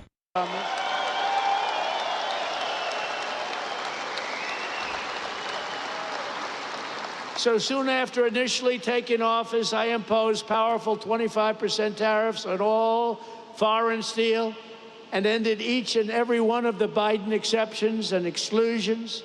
And today I have a major announcement. And are you ready to hear this? Uh-oh, what's the announcement? Yeah, I'm ready. Tell us. This is on behalf of Scott, Secretary of Treasury, Howard Lutnick, Secretary of Commerce, and all of the great geniuses and people we have working, and they are Live and let smart, live. Yeah, but that's I how don't I am, think bro. you'd be a good steel worker, Hell yeah. Scott. I'm sorry. What's the announcement? We're gonna have to put a little more muscle content into that guy, but he's great. He's great at what he does. We are going to be imposing a 25% increase. We're going to bring it from 25% to 50%, the tariffs on steel into the United States of America, which will even further secure the steel industry in the United States. Nobody's going to get around that.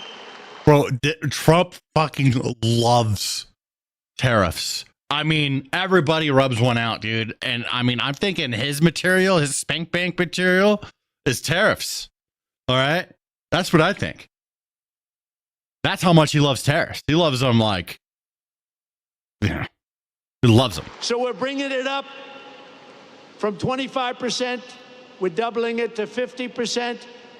And that's a loophole. And by the way, I have to tell you, I believe that this group of people that just made this investments right now are very happy, because that means that nobody's going to be able to steal your industry. It's at 25%, they can sort of get over that fence. At 50%, they can no longer get over the fence. Take a squat sometimes. So, good for the knees. congratulations to everybody and to you for making a great deal. You just made a better deal, right? I said to the group, would you rather have a 40% increase? Because I was thinking about 40 when I came. I said, would you rather have a 40% or a 50%? They said, we'll take 50. I said, I had a feeling you were going to say that. So congratulations. Also, congratulations to Dave, because you got this whole thing started. Congratulations. Great job. Great job.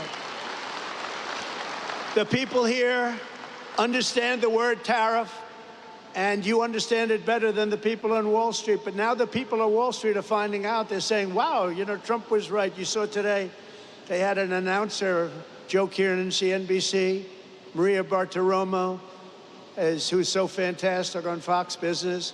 And they were saying, you know, Trump was right. Look at these numbers. The numbers got released today at 8 o'clock in the morning, and it showed no inflation and tremendous income jumps for workers and for the people of our country.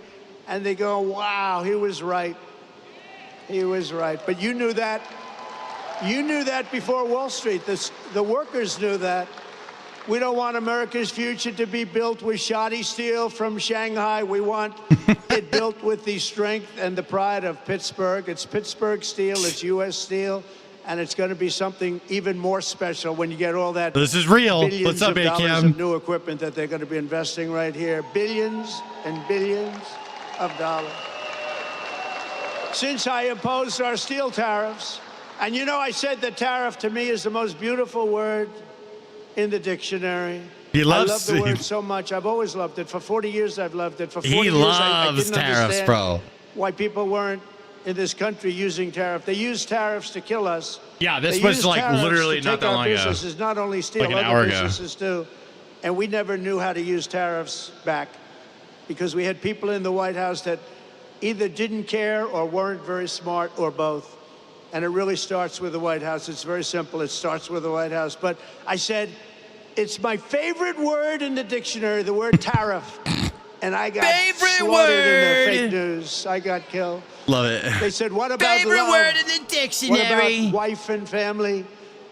What about God, they said. He's told this story so many times. made I've the heard it word like probably tariff 20 times now. Be my fourth favorite word. And now I have no complications. He's going It's my back to fourth Trump favorite rally word. mode. God. Bro, it's not a Trump rally, bro. Okay, yo, all right. Trump, just keep it in your thing. Fuck it. It's a Trump rally now. Wife, family, all of the different things, but they did. It's not even believable. I said, tariffs is my favorite word, and I got slaughtered by these people. But we've had a lot of fun. We've jousted for a long time with the fake news. But companies all over the world have announced nearly $10 billion in new investments in steel, just in steel alone. But the Nippon investment we're announcing today blows them all away with a record-setting, and this was just heard of. We just came out a little while ago. Bonjour from France. What's up, Foxy? $14 billion commitment to the future of this company. Let me see if I can find my sippy cup. That is the single largest investment. That's the single largest investment of any kind in any industry. So not only steel, go all the way back. You go into fracking, you go into anything you want to go into because you're a good fracking state too. We love fracking, by the way. But think of this, the largest investment of any kind in the history of the Commonwealth of Pennsylvania. And we also will be the largest investment in the history of American steel industry. There's never been a $14 billion investment in the history of the steel industry in the United States of America.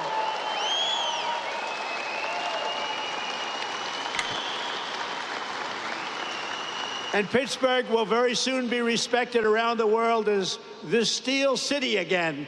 So I want to congratulate you. I want to congratulate you. As part of this monumental commitment, Nippon will also invest $2.2 billion to increase steel production here in the Mon Valley Works, specifically allocated to Mon Valley, along with $200 million. Did you hear about Donald Trump magazines for farms? I haven't heard of that. And Development Center that's being built already in Pennsylvania. So I want to congratulate you. And in addition, another $7 billion to modernize steel mills, expand ore mines, and build state-of-the-art facilities in Indiana, Minnesota, Alabama, and Arkansas. Minnesota! So I want to thank you. Love it. Congratulations to those states. Congratulations, Minnesota. Congratulations. And the bulk of these expenditures will be made in the next 14 months. It's going to happen fast. You're going to be very busy watching trucks go back and forth, loaded up with cash, or its equivalent. And it will create and save over 100,000 American jobs, including 14,000 jobs in Pennsylvania. Thank you. Very good. And by the way, your local union, I won't talk about your national union because I don't think he knows what the hell he's talking about. Uh-oh, he's talking shit. But your local union, I want to tell you, is so unbelievable. They've been great. I have to tell you that. This is an incredible deal for American steelworkers, and it includes vital protections to ensure that all steelworkers will keep their jobs and all facilities in the United States will remain open and thriving. What are you drinking? Apple juice out of my sippy cup. U.S. Steel will maintain. USA! USA! USA! Yeah! Love it, dude. You don't get that in any other country. I don't want to fight with those guys. They look pretty. I'll never fight them. U.S. Steel will maintain all of its current operating blast furnaces at full capacity for a minimum of the next 10 years. And we have that as a commitment. But I don't even think you have to worry about that. You're not going to have to even think about that, frankly. It won't matter because they're going to be here for a long time, a lot longer than that. There will be no layoffs and no outsourcing whatsoever. And every U.S. steel worker will soon receive a well-deserved $5,000 bonus. Sippy cup goes crazy like that. That's very good. Cheers. Thank you very much. That's great. That's importantly. For what you've gone through a lot. It's closing, it's not closing, it's opening, and you want to stay here. People say, well, we'll move to another place, or we'll do chips, or we'll do something like chips. Somehow you don't want to do Stan, chips. did you I'm see that looking at streamer these mocking giant you for guys with sounding the like giant arms. an owl? You're not going to like doing chips. Most importantly, U.S. Steel will continue to be controlled. Did you almost get me, bro? You almost got me. If I didn't do a reaction to one of those videos already, you would have got me, but I know that one. Who's fucking making fun of me? I already reacted to one of those. I know that one. By the USA. Otherwise, I wouldn't have done the deal. I wouldn't have done it. But the USA, and we're going to be working together, and you're going to look at your board. You have a great board, and we're going to have an amazing alliance. In this audience are many of the incredible workers who will really be bringing our steel industry roaring back to life, and it's going to roar, including a man who has supported me from the very... Play the video, quit talking. Bro, hey, let me do you solid. On the White House YouTube channel, just search it. This is like the last one that's on there. It was just uploaded. So if you want to watch it without me, by all means, it's right there. It's free right on YouTube. Like, just go to the White House channel. I'll link you to it. Here you go. It's even linked to where we're leaving off. All right? Very beginning, the founder and steelworker of Steelworkers for Trump in this area. I have some of these guys. They're great. And I had somebody in Michigan that was so great. I love that guy. And I love this guy. He's been with me from the beginning. Brian Pavlik. Brian, come up here. Come up here, Brian. Brian's been with us from the beginning. Oh, look at him, big guy. Are you drinking out of a toddler sippy cup? This is a man sippy cup. Okay? This is a man's cup. It's a great day to be an American steelworker. USA. Love it, dude. Let's go. It's an honor to be on the stage with my hero and the greatest president ever, Donald J. Trump. Bro, this guy loving it, man. He's like, holy shit, let's go. I'm with Trump. Hello, my name's Brian Pavlik. I'm a third-generation steelworker and the president and founder of Steelworkers. Was this made in for China? Trump. Doesn't have to be stamped. The Made in China? The attempted assassination Might be made in of China. then President candidate Donald J. Trump prompted me to establish Steelworkers for Trump. Our membership now exists to 2.5K. It doesn't say made in China. It doesn't say where's made at all. In my Probably opinion, China. President Trump has They make demonstrated everything. remarkable support for the American steel industry, surpassing the collective efforts of all Can't other have people say presidents KKK combined. shit. Sorry, bro. See ya. Through tariffs, he has fought to keep steel being made in America rather than being dumped onto us by China. China! Through this deal, he has fought to keep us billions of dollars in investments will secure jobs for generations to come.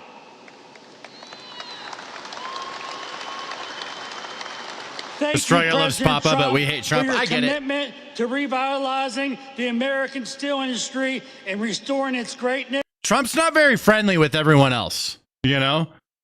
So, I mean, I can understand like other, like see Trump like, fuck this guy, dude. Because he's like, you know, kind of a threat to everyone else in a way.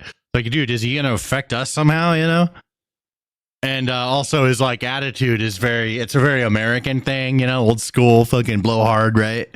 And it's not easy for all these other cultures in the world to accept. I totally understand. And making American steel great again. USA! USA! Let's go.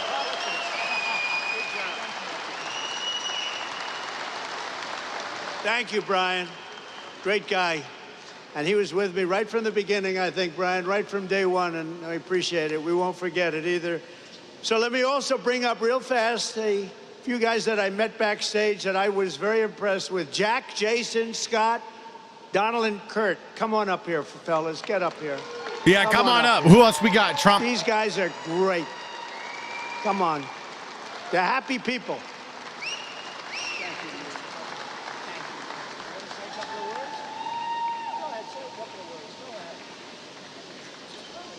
Thank you, Mr. President.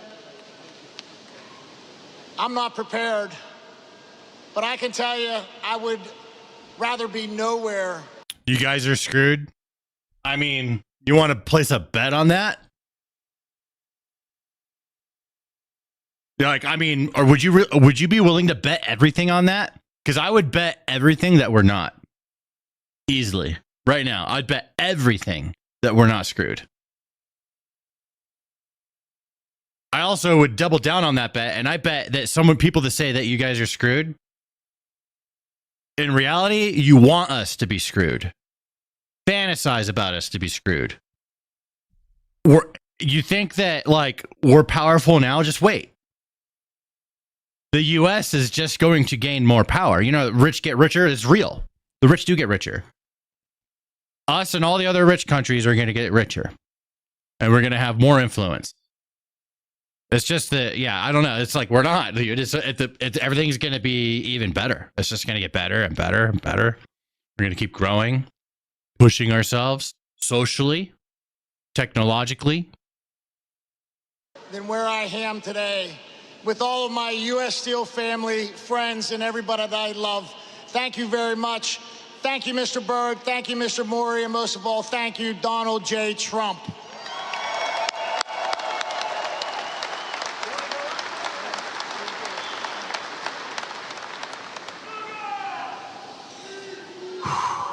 Oh, you nervous? He's nervous. He's relieved. I want to thank everyone for coming. Today is a great day. For those of you who don't know me, my name is Jason Zugai. I'm the former president, current vice president of Local 2227, and I've worked at this great plant for 28 years. I'm a third-generation steel worker working for U.S. Steel, and by the way, I'm damn proud of that.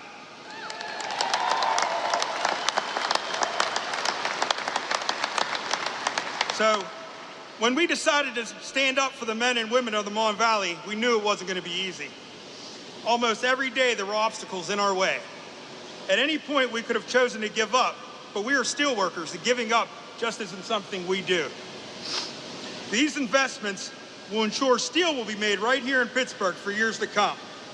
And I want to take this time to thank a lot of people that were crucial to getting this partnership to the finish line. First and foremost, I want to thank God for giving me the strength, courage, and wisdom to fight day after day. America, fuck yeah, indeed. What's up, David? I want to thank my family for their support. Push through the struggle, yes. They were always patient with me when I'd be constantly on the phone, night after night, discussing this partnership, talking to politicians, or easing the mind of a union member.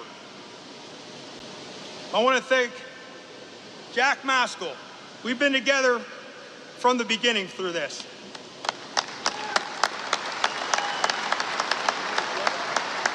From the many meetings together, DC trips that were nothing but business, to just brainstorming daily. Thank you, my brother. There's no one I'd rather have gone to this fight with. We did it. It's going to be hard, like, going forward I told you endlessly. How bad I hate to lose. It's not like ever just going to get easy. Brother. And if it ever is easy, if it's ever easy, that's not good. We need it to always be difficult, always pushing forward, you know? That's what we got to do. We can't just, like, take it easy. That's why America's on top, dude. Like, we worked fucking really hard as a country over many years and played our cards right with the advantages that we had over other countries. And here we are. Thank you for your friendship, sir. We can keep it that way. I want to thank my union brothers and sisters for believing in us and trusting us to get this done. My campaign slogan when I ran for office was, "I will fight for you." I hope that I've proven that to you. It was my honor.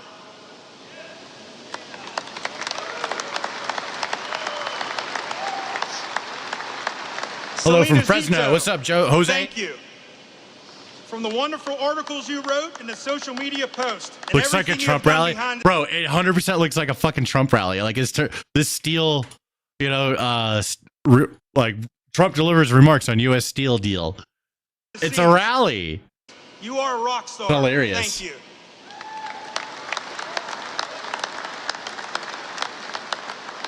Senator Kim Ward, thank you for fighting for us as hard as you did. You were one feisty lady, and I say that with the utmost respect, and we appreciate it. The state of Pennsylvania and your constituents are so proud to have you represent us. Thank you.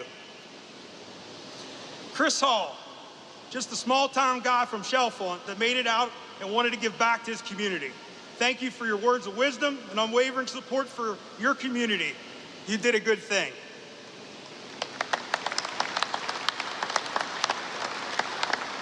Congressman Dan Muser, you took our meeting in D.C. personally and never wavered after that meeting. You fought for us in public, and that means the world to us.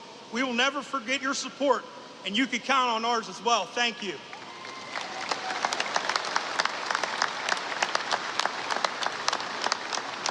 Mr. Maury, I love this guy. Thank you for taking the time to listen to our concerns and always making yourself available to answer all of our questions. This man has been disrespected and didn't deserve that. And I feel horrible that that happened to you. We will do everything in our power to see that never happens again. You have my word. These investments are life-changing for all the men. Ride says, no hate on you guys, just my opinion. Hey, give your opinion. Say whatever you want. Women here today and for our communities. I personally look forward to working with you for years to come. Thank you.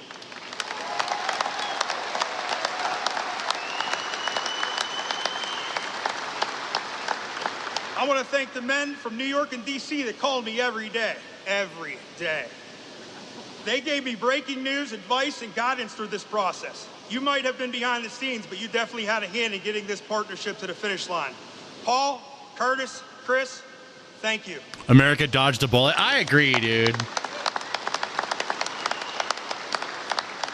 What's your real job?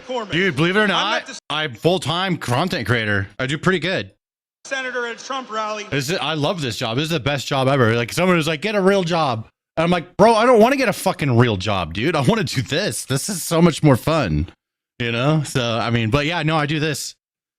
In Latrobe, before we were both getting ready to speak, he introduced himself to me and asked about the Nippon merger and what I thought about it. Well, as you know, I'm pretty passionate about it and let him know that. He told me, after I win, you will be my first meeting. I was his first meeting. He kept his promise. You in Florida? No, I'm in Colorado, but I've been considering Florida and Texas. He asked all the tough questions during the meeting, and he asked and he gathered the facts. We met again. What bullet was dodged? Kamala, bro. Dude, come on. Come on. Shit, like that. None of that is real. Come on. That's not a real, like, person that could be president. Come on. Last week to touch base, and he took it from there. Without his help, this partnership doesn't get done. Thank you, Senator, from the bottom of my heart. Once a Marine, always a Marine. Professor AI, you Marines? I was in 06, and 2010. Last but not least, 111. President Trump. What can I say? I never doubted you'd be there for us when we needed you. Dog wants in. When our international endorsed Harris, I know. We decided He has to to stay outside for what we believed was right. That was to come out publicly. My dog's real old, and I force him to go outside and stand up, because if he comes inside, he's going to want to lay down all day, and he's going to degrade faster. So by kind of making him have to get around, you know, he just hangs out by the door, but at least he's standing up. Even that is good exercise for him and for his brain. You know, I think that, so I have to kind of, they all want in. For that, I will be forever grateful. But they need to run around, helps them live longer. Support you and every family you saved. I want to say thank you, Mr. President, for making U.S. Steel great again.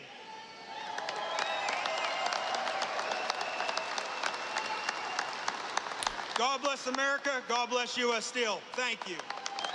Content creator about a loser. You must be proud. Yeah, I didn't know ya. And shake my head, you fools. Australia, #1 country. Peace and love. Enjoy. So my name is Don German. I mean, I don't know. I'm pretty fucking happy doing what I'm doing. 35 years yeah, and this is my small channel. This is my smallest channel. I'm just having fun. You, Mr. President, yeah, I do like. And let me tell you, it was I'm like, my other channels are way bigger than this one. This is just the one I'm streaming this kind of stuff on, because I don't want to like tie politics with my comedy and gaming and stuff like that. It is for the community members in our community I mean, Australia's awesome. I've been to Australia. And I thank you from the I don't really bottom like of your my guys' heart. laws. I think, you know, that's, as an American, it's like, I'm like, oof. But I'm, you know, I'm from here, so I'm built different. I see it different. I grew up different. Someone that grew up in Australia with those laws, you know, you guys are okay with it. You know what I mean? So I'm not here to tell you how to have your own laws. I just don't like them. That's why I wouldn't want to live there. But it's fun to visit. The blast furnace told me, kid, what are you doing here? Do you think this mill will be here? Look at Homestead. Look at Duquesne. They're not here. You're wasting your time. And I can stand here years later. That was a good post. And think about our children, our grandchildren, our great-grandchildren. Yeah, join the Discord, exclamation point Discord. Join up. Join up. Get in there. Come hang out. UFC tomorrow? We got UFC tomorrow if you guys want to watch that too. Thank you, President Trump. Thank you.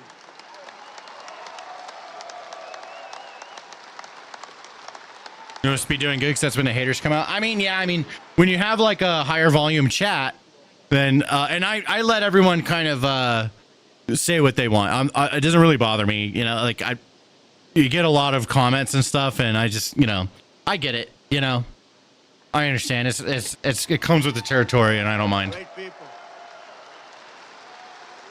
These are great people. You sub, thanks, Jose. Just say, I mean, I just saw them. I think this is their 156th rally. I don't know what the hell their husbands are doing, but they come from North Carolina, the beautiful women of North Carolina. They're over here, and I just want to thank them very much for being here with us. It's been unbelievable. This is 126 or something like that. And, you know, they're happily married from what I understand, but I'll tell you what, that must be a little bit of a strain. Seen this dude somewhere before. Yeah, it's just somewhere, you know. Arthur Morgan, what's up? For 9 years now.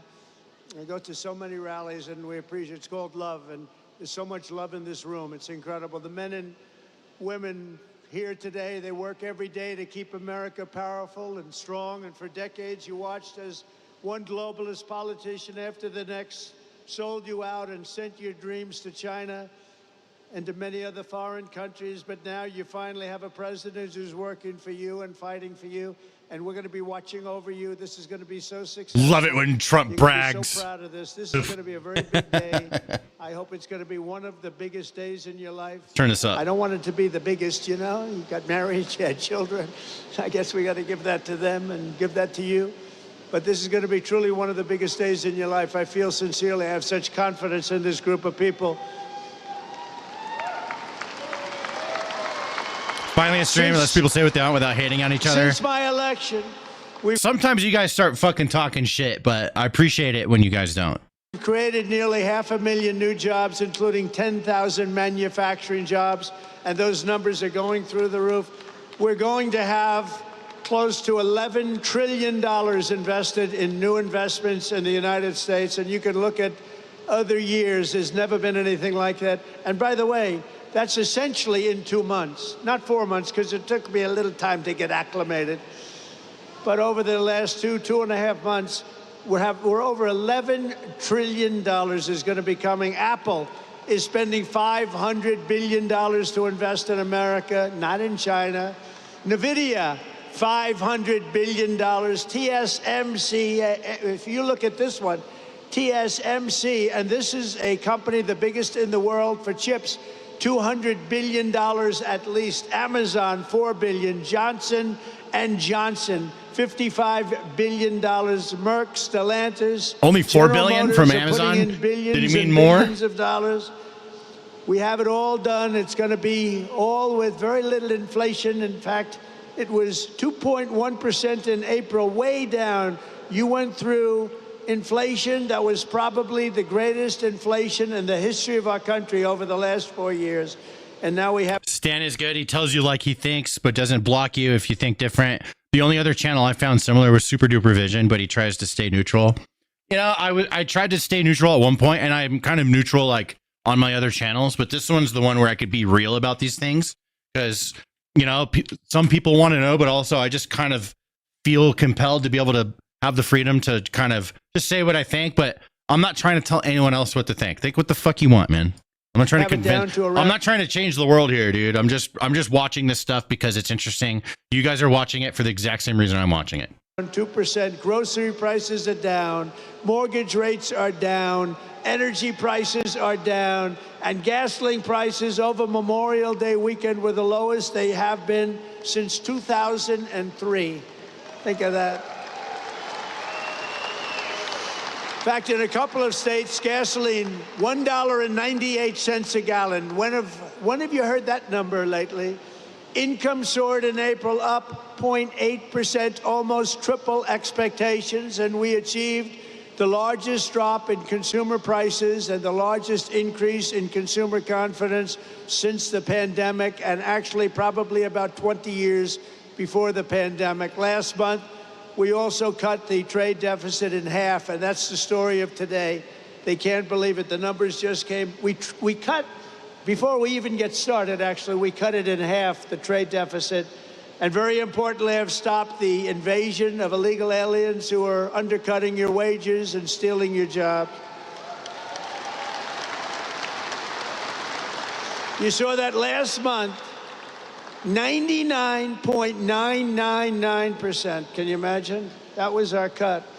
It's been, the border is closed, but it's open, and it'll always be open to people that want to come into our country legally. We want to have people come in legally, but we don't want to have them come in the way they allowed to come in.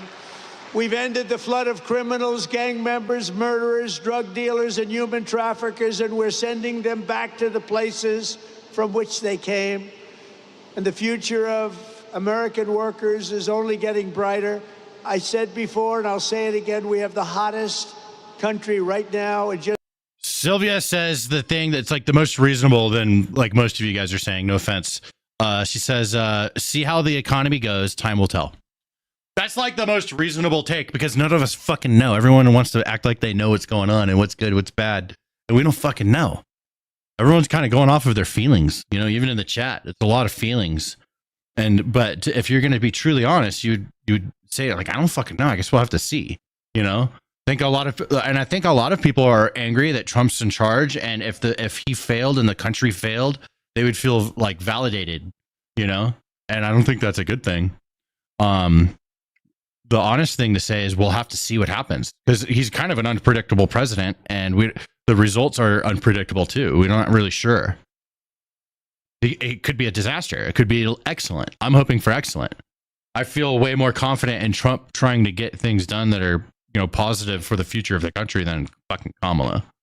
Just 4 months, but actually you have to go back to November 5th. Since November 5th, that was election day, we had the greatest election victory, they say, in 129 years. The most consequential election in 129. Stan, hope you didn't take my last comment as offense. Not at all. Nope. I was just, I was letting, no, I was responding positively to it. So maybe I sounded bad, but no, I liked your comment. Thank you. Years. I don't know what 129 years was, but we'll check it out later on. We'll find out. Must have been something pretty good. But we have the most consequential. We won every swing state. We won the popular vote. We won the districts, 2,750 to 505.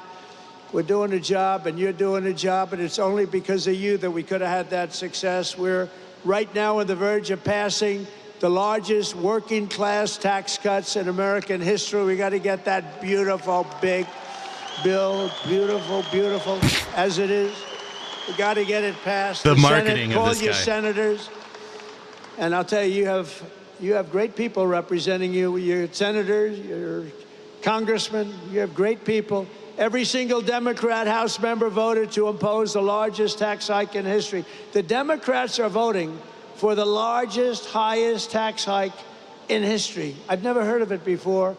Meanwhile, our one big, beautiful bill will keep income taxes at the current rates and deliver no tax on tips, no tax on overtime, and no tax on Social Security for our seniors.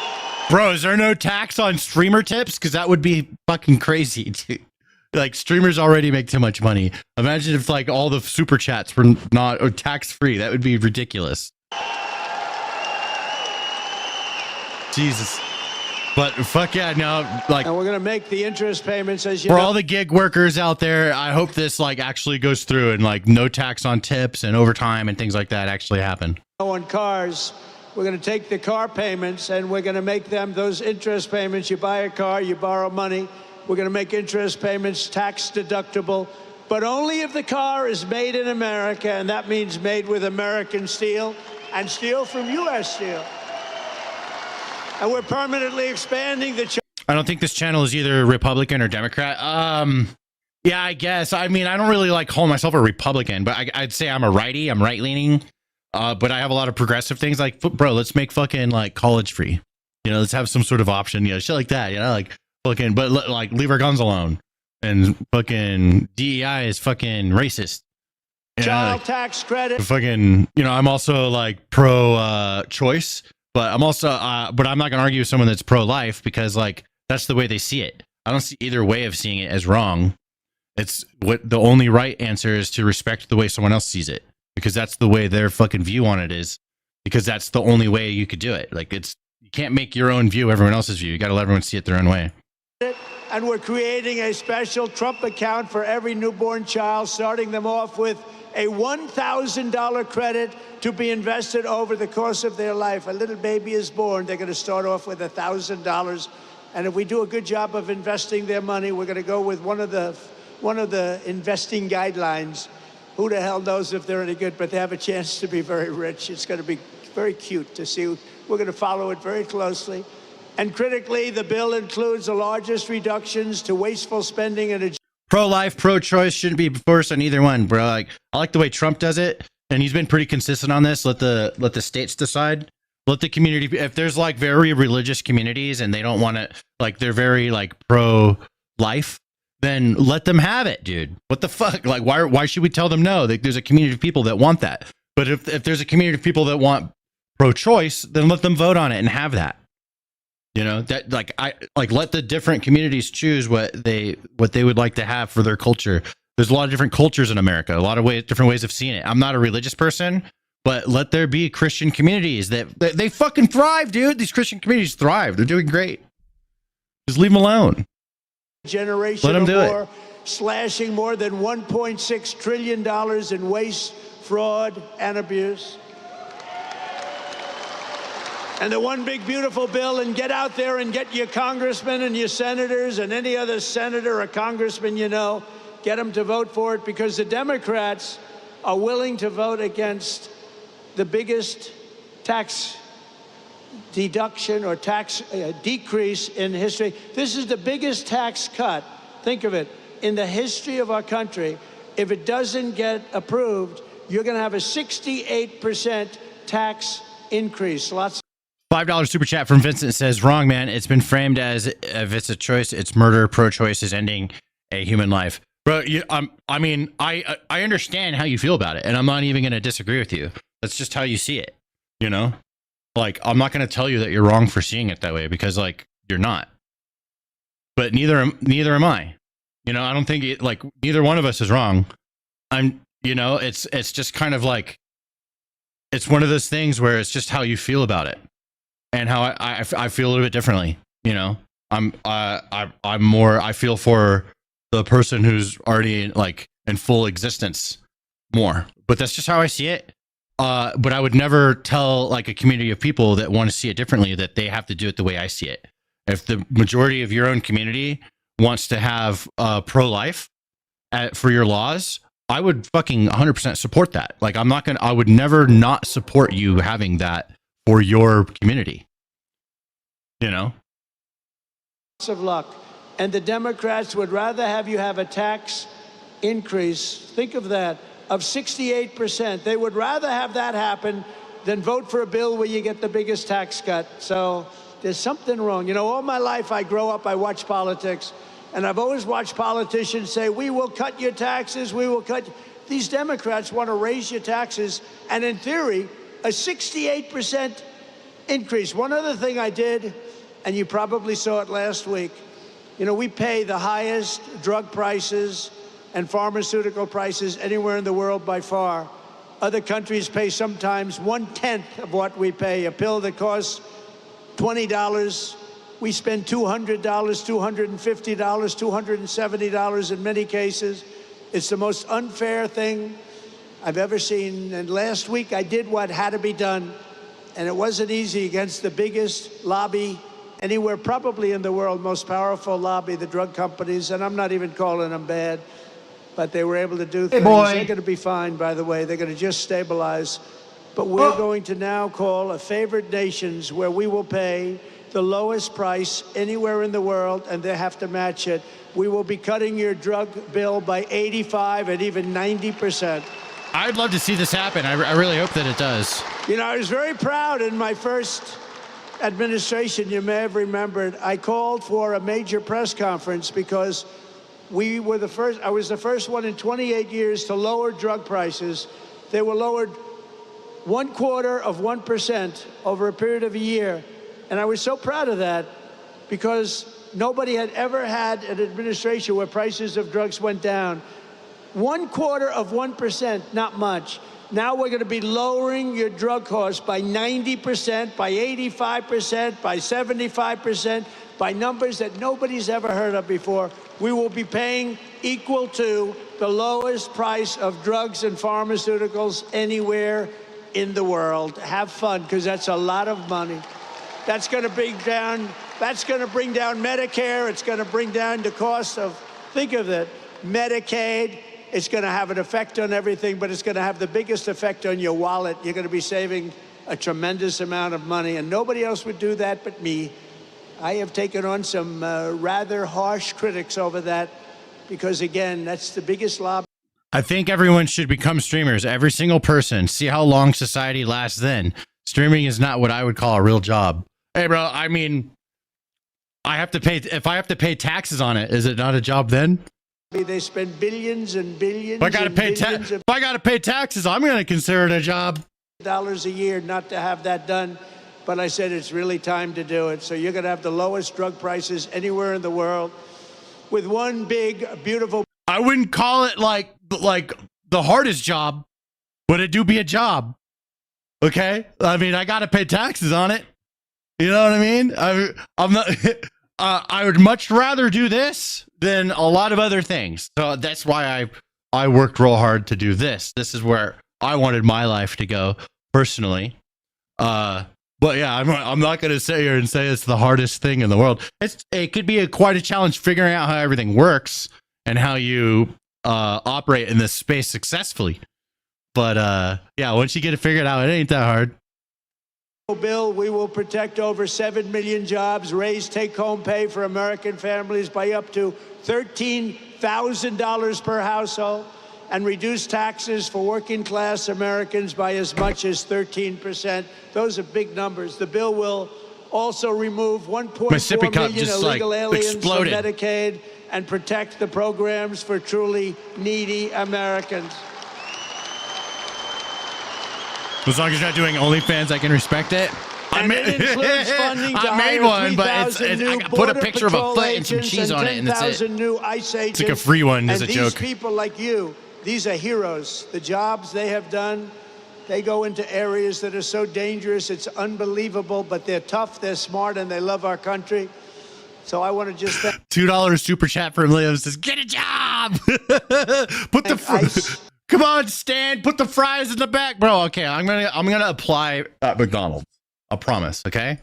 And I want to thank the Border Patrol, and I want to thank law enforcement in general. They've been incredible, really incredible. And I'll never forget our firemen. I don't know if we have firemen here today, but we're never going to forget our firemen. They do a great job. Over the past 4 months, we've accomplished. Don't forget to write off the mic, headset, camera, gaming PC, soundproofing as a business expense. Oh, trust me, I do.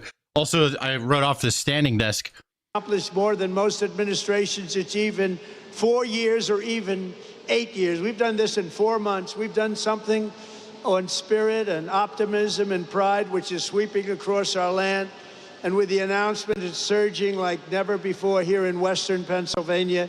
Remember, the entire world is watching us today. I'm making a speech, and I have millions and millions. Look at all the fake news back there. Look at that. That's a lot of fake news, come to think of it. Now it's, they've been... All right, hold on. I missed this one. $5 super chat from Vincent. It says, do you think everyone having their own preference and it's all about how you feel makes it impossible having a moral and ethical clarity? I'm not really sure how, like, I'm not really understanding your question, to be honest. But I don't care how anyone sees the world. I'm not trying to control anyone else and how they see the world. Everyone has their own one life and they can do with it as they want. I support that. Some people can succeed greatly. Some people can, just be happy in their life, and some people fail spectacularly. And it's everyone's own choice and how they want to see the world, how they want to navigate the world. I'm a live and let live person. So if someone sees the world differently than me, I have zero interest in trying to change their mind. And in fact, I'll just listen to them and see how they see the world. I don't care. It's interesting to me. Everyone sees it. Everyone sees things through their own perspective of the world, right? And I try to navigate by seeing everyone else's perspective of the world. I think it's a lot more fun, and it makes me a whole lot less upset with everyone and upset with the injustices of the world when I can just understand everyone else's own personal perspective of the world. I have my own personal perspective, but it doesn't matter. All right, my personal perspective doesn't matter. I'm not trying to tell everyone else how to see it that way. But I do think that the world would be a lot better if more people were able to see other people's perspectives of the world and not necessarily just say that they're wrong. Just respect that someone else sees it differently. That's how I see things. Pretty good to us here. They've, gave us a reasonably accurate display. But all over the world, look at that. All over the world, they're watching your local region and how well it's doing and how well it's going to do for generations. The workers of this region have always been there for our country. Trump hasn't done anything for veterans. I mean, let me give you, I'm a vet, right? Let me give you a really big example of something he has done for veterans. So during my era, when I was in the Marines, when you get your GI Bill, it only lasts 8 years after you're finally out, and even that it's like after your inactive reserve expires. During his first term, Trump did something really crazy for vets, and that's make your GI Bill lifetime. So I can wait till I'm like 80 years old and then say, I finally want to use my GI Bill. I'm going to college. And because of Trump, I can do that. So the VA GI Bill, like your GI benefits, don't expire now. So how about that one? That's a pretty big deal for vets. Like we don't have to rush to go to college or else it expires. It's there forever. Something that we earned. You built this country from Pittsburgh to Pottstown, from Bethlehem to Hopewell, and from Washington County to right here in Western Mifflin. The foundries and blast furnaces of Pennsylvania have smashed foreign armies, strengthened the hulls of the world's greatest navy, raised up majestic cities, won 2 world wars, and made America into the richest, strongest, and most powerful country on the face of the earth. And it's suffered greatly over the last 4 years, but we're going to get it back, and we're going to get it back fast. It's almost back already.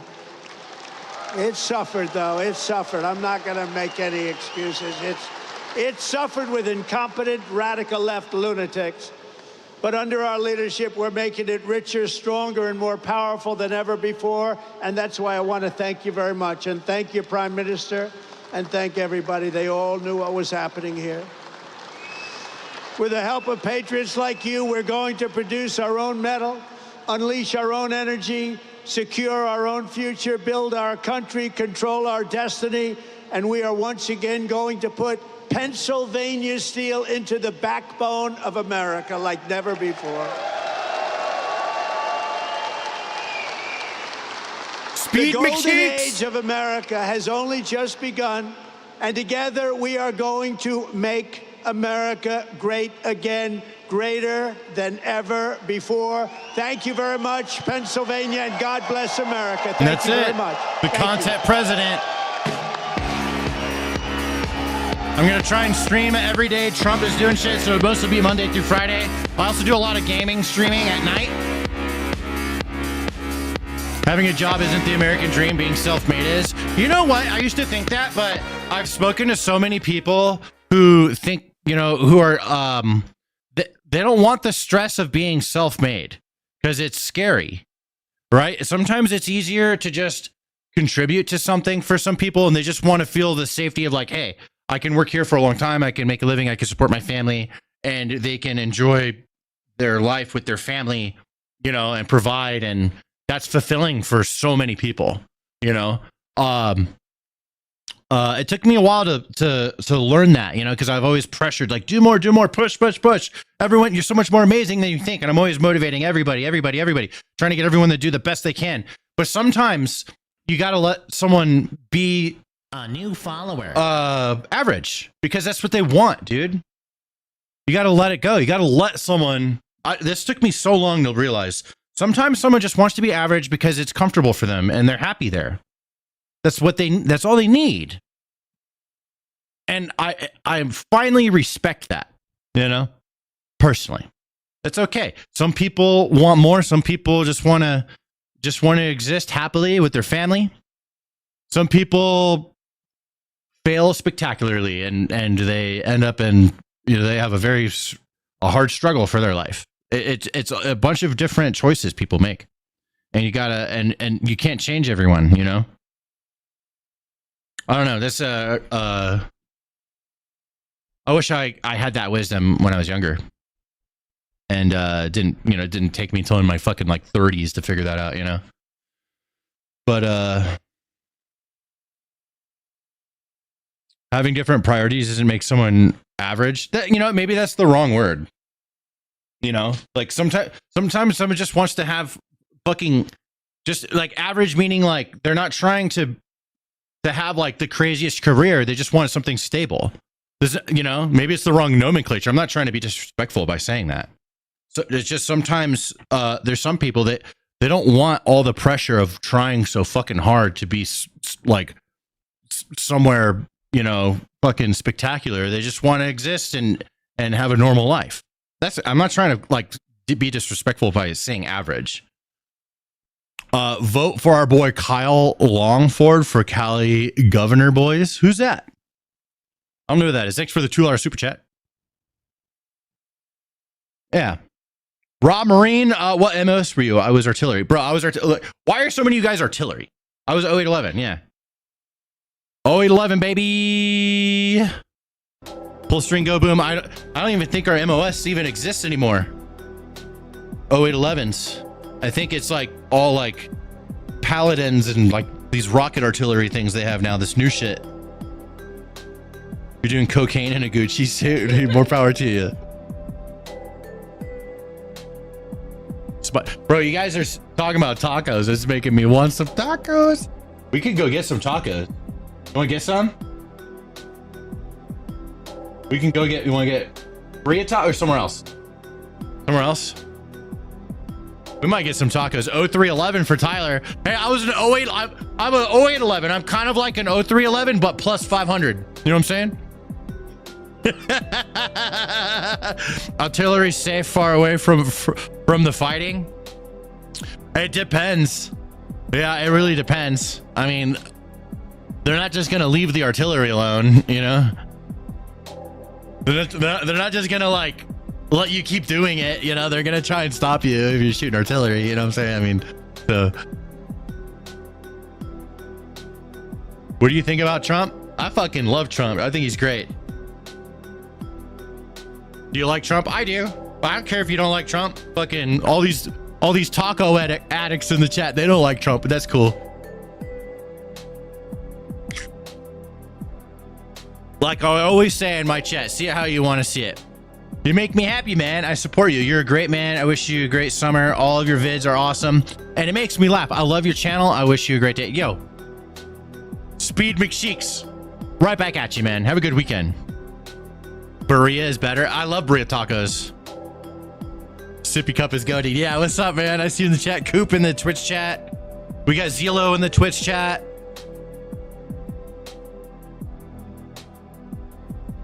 I was thinking about streaming some gaming, but now I kind of feel like going out and getting some tacos.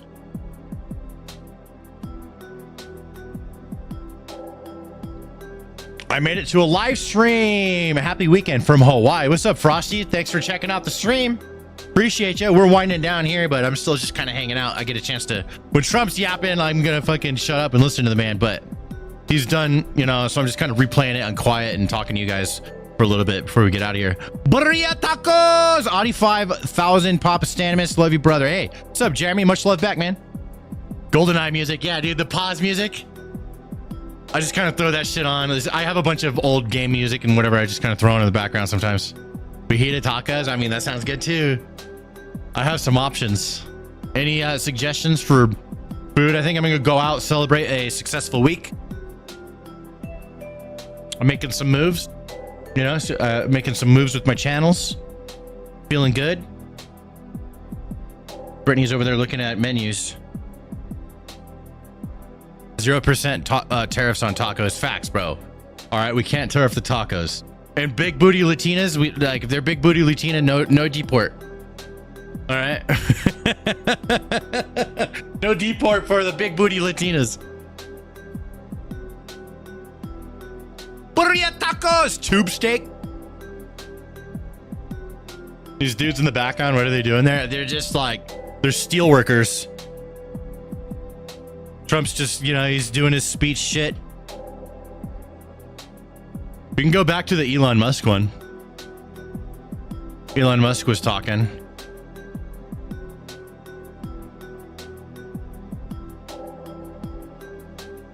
There we go. Yeah, we got Elon and Trump. Any ideas, suggestions? I can make shit too. We could just go get something. I'll make fucking the best anything you want. Ronnie says, I'm new. What's up, new? I'm Stan. Look up barbacoa tacos. I've had those. They're delicious. Deadly Core, thanks for the follow on Twitch. Appreciate you. Can you hear Trump? Twitch can't. We already watched this. I'm just having it like replay while I chat. Kind of what I'm doing.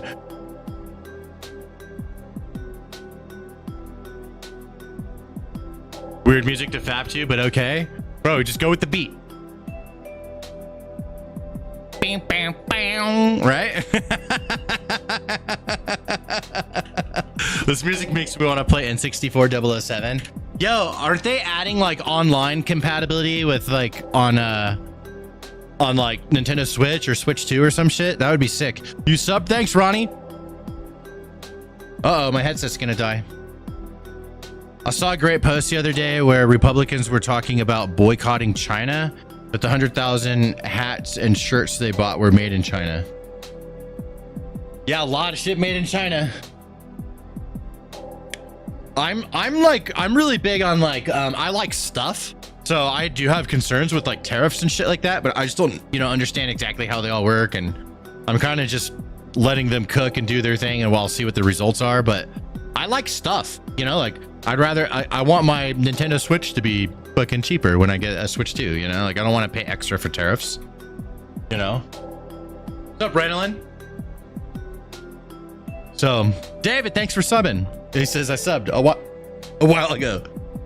Yeah, no, I mean, I have my concerns. We'll see what happens, you know. I can't stop it. All I can do is watch and wait and see what the results are and say whether I like the results or not. I mean, to be real, right? Like, I think it's dishonest to like act like I'm some fucking tariff expert. I think a lot of people like are kind of dishonest, even with themselves. I think a lot of people had no fucking clue what tariffs were before Trump started talking about them. And then now there's a lot of like tariff experts because they heard somebody talk about it. And that person that talked about it doesn't know what the fuck they're talking about either. So just regurgitating like whatever. I just don't think anybody knows what the fuck's gonna happen. Nobody knows what the fuck's gonna happen, man. Like we just kind of have to wait and see. You know, we can have our best guesses. We'll be loving them even more by the end of the year. Hopefully, you know, I'm rooting for that. I'm not going to say that it's like 100% guaranteed to happen though. I'm just going to be like, I mean, that's what I want to see happen. I'd like to see that happen. If it doesn't happen though, I'm going to admit it. You know, I'm not going to sit there and just like pretend like everything's fine if it's not. But everything seems all right so far. There's a lot of like waiting to see the things happening happen. You know, like we want it to happen like right now, dude. And I'm impatient too. I want like DOGE cuts. I'm like, I want those cuts now. They're spending it on what? And they're like, yeah, and we're stopping that. But they actually really weren't. Not a penny was saved, apparently, you know? Not a penny was saved. So I'm a results person. So if I'm all about DOGE cuts. Chainsaw slash the fuck out of it. I am not apologetic at all. Slash the fuck out of government. Guys, you got to find something else to go do. Okay? Like a lot of these people, they need to find something else to go do. They should take that deal where they get paid for a couple years while they figure things out. You know, that sounds like an excellent deal. Take it and figure it out. I'm all about slashing the government. But nothing happens. So we have to wait to see what the results are going to be. I'm a results person. Whether it's my side or not, like, you know, if my side's not performing, I'm gonna be like, what the fuck, dude? I thought we were supposed to have fucking cuts. Like, where's these fucking DOGE cuts at, you know? And they didn't really get as much done as I'd like them to. You should get a job. There's plenty of money around. I work in Washington. There's plenty of money. Yeah, we have, this country has so much potential still. All these lifelong senators and congressmen too. I don't like the no term limits on Congress and shit like that. That fucking pisses me off. I don't like that at all. You know, I mean, maybe I'm naive or something, and maybe like at the end of the day, there's some sort of like long-term benefit, you know, holding things together. But I doubt it. I think that we would be just fine. We had term limits on Congress and shit, and these motherfuckers like have to get elected again. You know what I mean? Stan, if you don't want to pay more for your Switch now, then better be learning to speak Mandarin. Yeah, I mean, I'm probably gonna have to pay more for it. You know, I don't know, but I don't like it.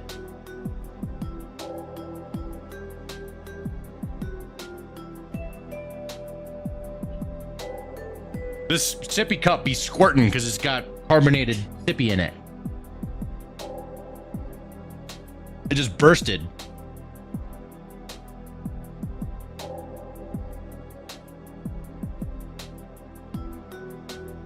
Government with fewer people and agency is so much easier to control. Yeah, I agree. Yeah. Too much stuff going. It's too complicated. It has to be simplified. I'm all about simplification. Keep it simple, stupid. Don't overcomplicate it. Make it so we can move quick and we can be agile and you know, effective. We got to be competitive.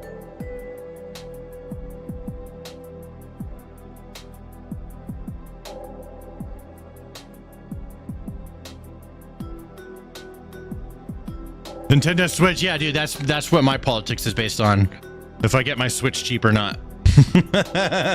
Supper fine, devil dog, supper, man. Where's a video of Elon on his last day with a black eye? This is it, actually. Yeah, he has a black eye right now in this video. He's kind of blurry, but... Have you played any Persona games? I have some, but I haven't beat any.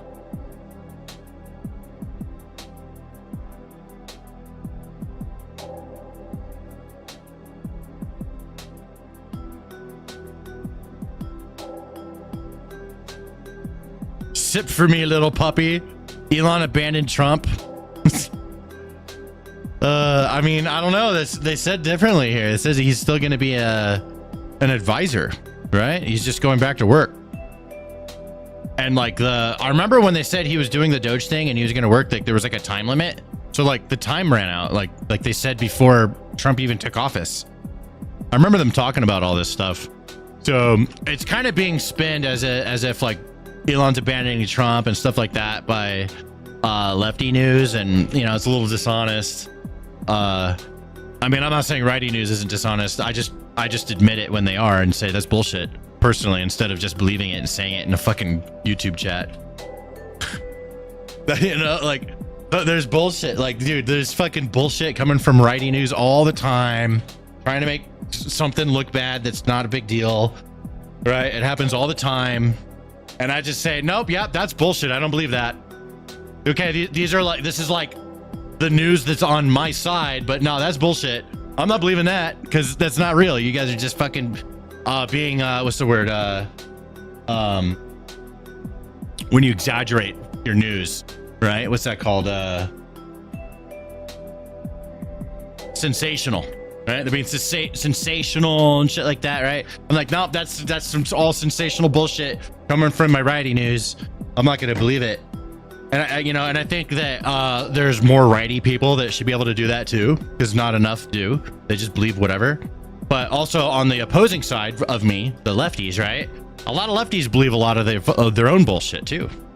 You know, so there's righties believe in their bullshit. There's lefties believe in the righties and the lefties. They can look at their own news and say, "Oh, that's bullshit." Like some of this stuff's true, but that part right there, that's bullshit. They're trying to get people to fucking believe some bullshit right there.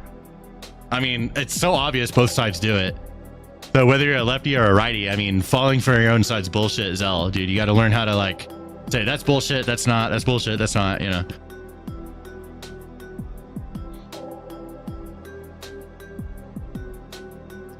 Yeah, but no, a lot of the lefty news is like, oh yeah, Elon's abandoning Trump, and then I see people like saying it, and I'm like, bro, you're believing the bullshit, right?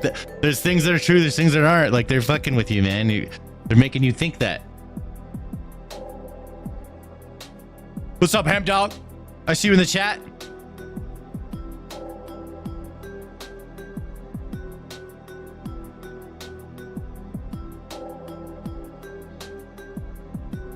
Can you play the video? I already did. If you want, you can scroll back on the stream and see it. I'm just kind of like wrapping up my stream right now, actually. Just kind of hanging out and talking to you guys before I end it. But we did watch it already. Trump, Biden, 2028. If Biden's still around, that would be, dude, that would be such a wild reality if that happened. The American people are tired of getting the left-right combo our government is giving us. Yeah, I mean, I don't know. It's always going to happen. You know, we're always gonna get the left-right combo from the government. There's a balance of like how much they do it and how, you know, like, I don't know. It's never gonna be perfect, man. It's always gonna be messy and there's always gonna be corruption. You know, what we got to do is just constantly try and weed it out as it comes in and just continue to exist over time. And there's never gonna be like this really nice ride at any point. It's always gonna be this crazy internal battle amongst ourselves and with the rest of the world. And somehow still staying around and sticking around and existing as a culture, as a country, as a, you know, a fucking world power. Yeah, it's all gonna be here after we're gone. It's all still gonna be here after we're gone. All of us gonna be gone. It's all still be here. They're gonna be talking about back in the day when we're old and dead. They'll be like, dude, these people used to watch all their videos through like little black screens. That's crazy because it's all in their like brains and shit, you know. It's all, and we're still going to be in America, but it's going to be a very weird, strange place. Imagine being from 100 years ago and seeing today. You probably wouldn't like it. Like people from 100 years ago probably wouldn't like it. It'd scare them. I think that's what's going to happen to us. 100 years from now, it's going to be a very different place. 250 years next year. Let's go, dude. Pretty good, right? That's pretty good. X gonna give it to you. That's right. Okay, you know what? I'm ending it there. Thank you guys, everybody, for tuning in. We had a great stream. That's fantastic. To everyone, all the lefties, all the righties, thanks to everyone. You know, you can share your piece, say what you think, say how you feel, how you see the world. You're not gonna get banned from this chat unless you're crossing like very obvious fucking lines of things that you can't say in the real world. Okay, but no, appreciate you, everybody. Thank you very much. Next time Trump goes live, it'll probably be a Monday or something. We'll see if we can go live. I have a new schedule with my videos, so I'm starting way earlier making them so I can try and get live and cover these things more closer to when they happen instead of like the day after or whatever. So I'm just working on some things with my schedule. But yeah, this is for all of you. This is my new channel. So if you're not sub up.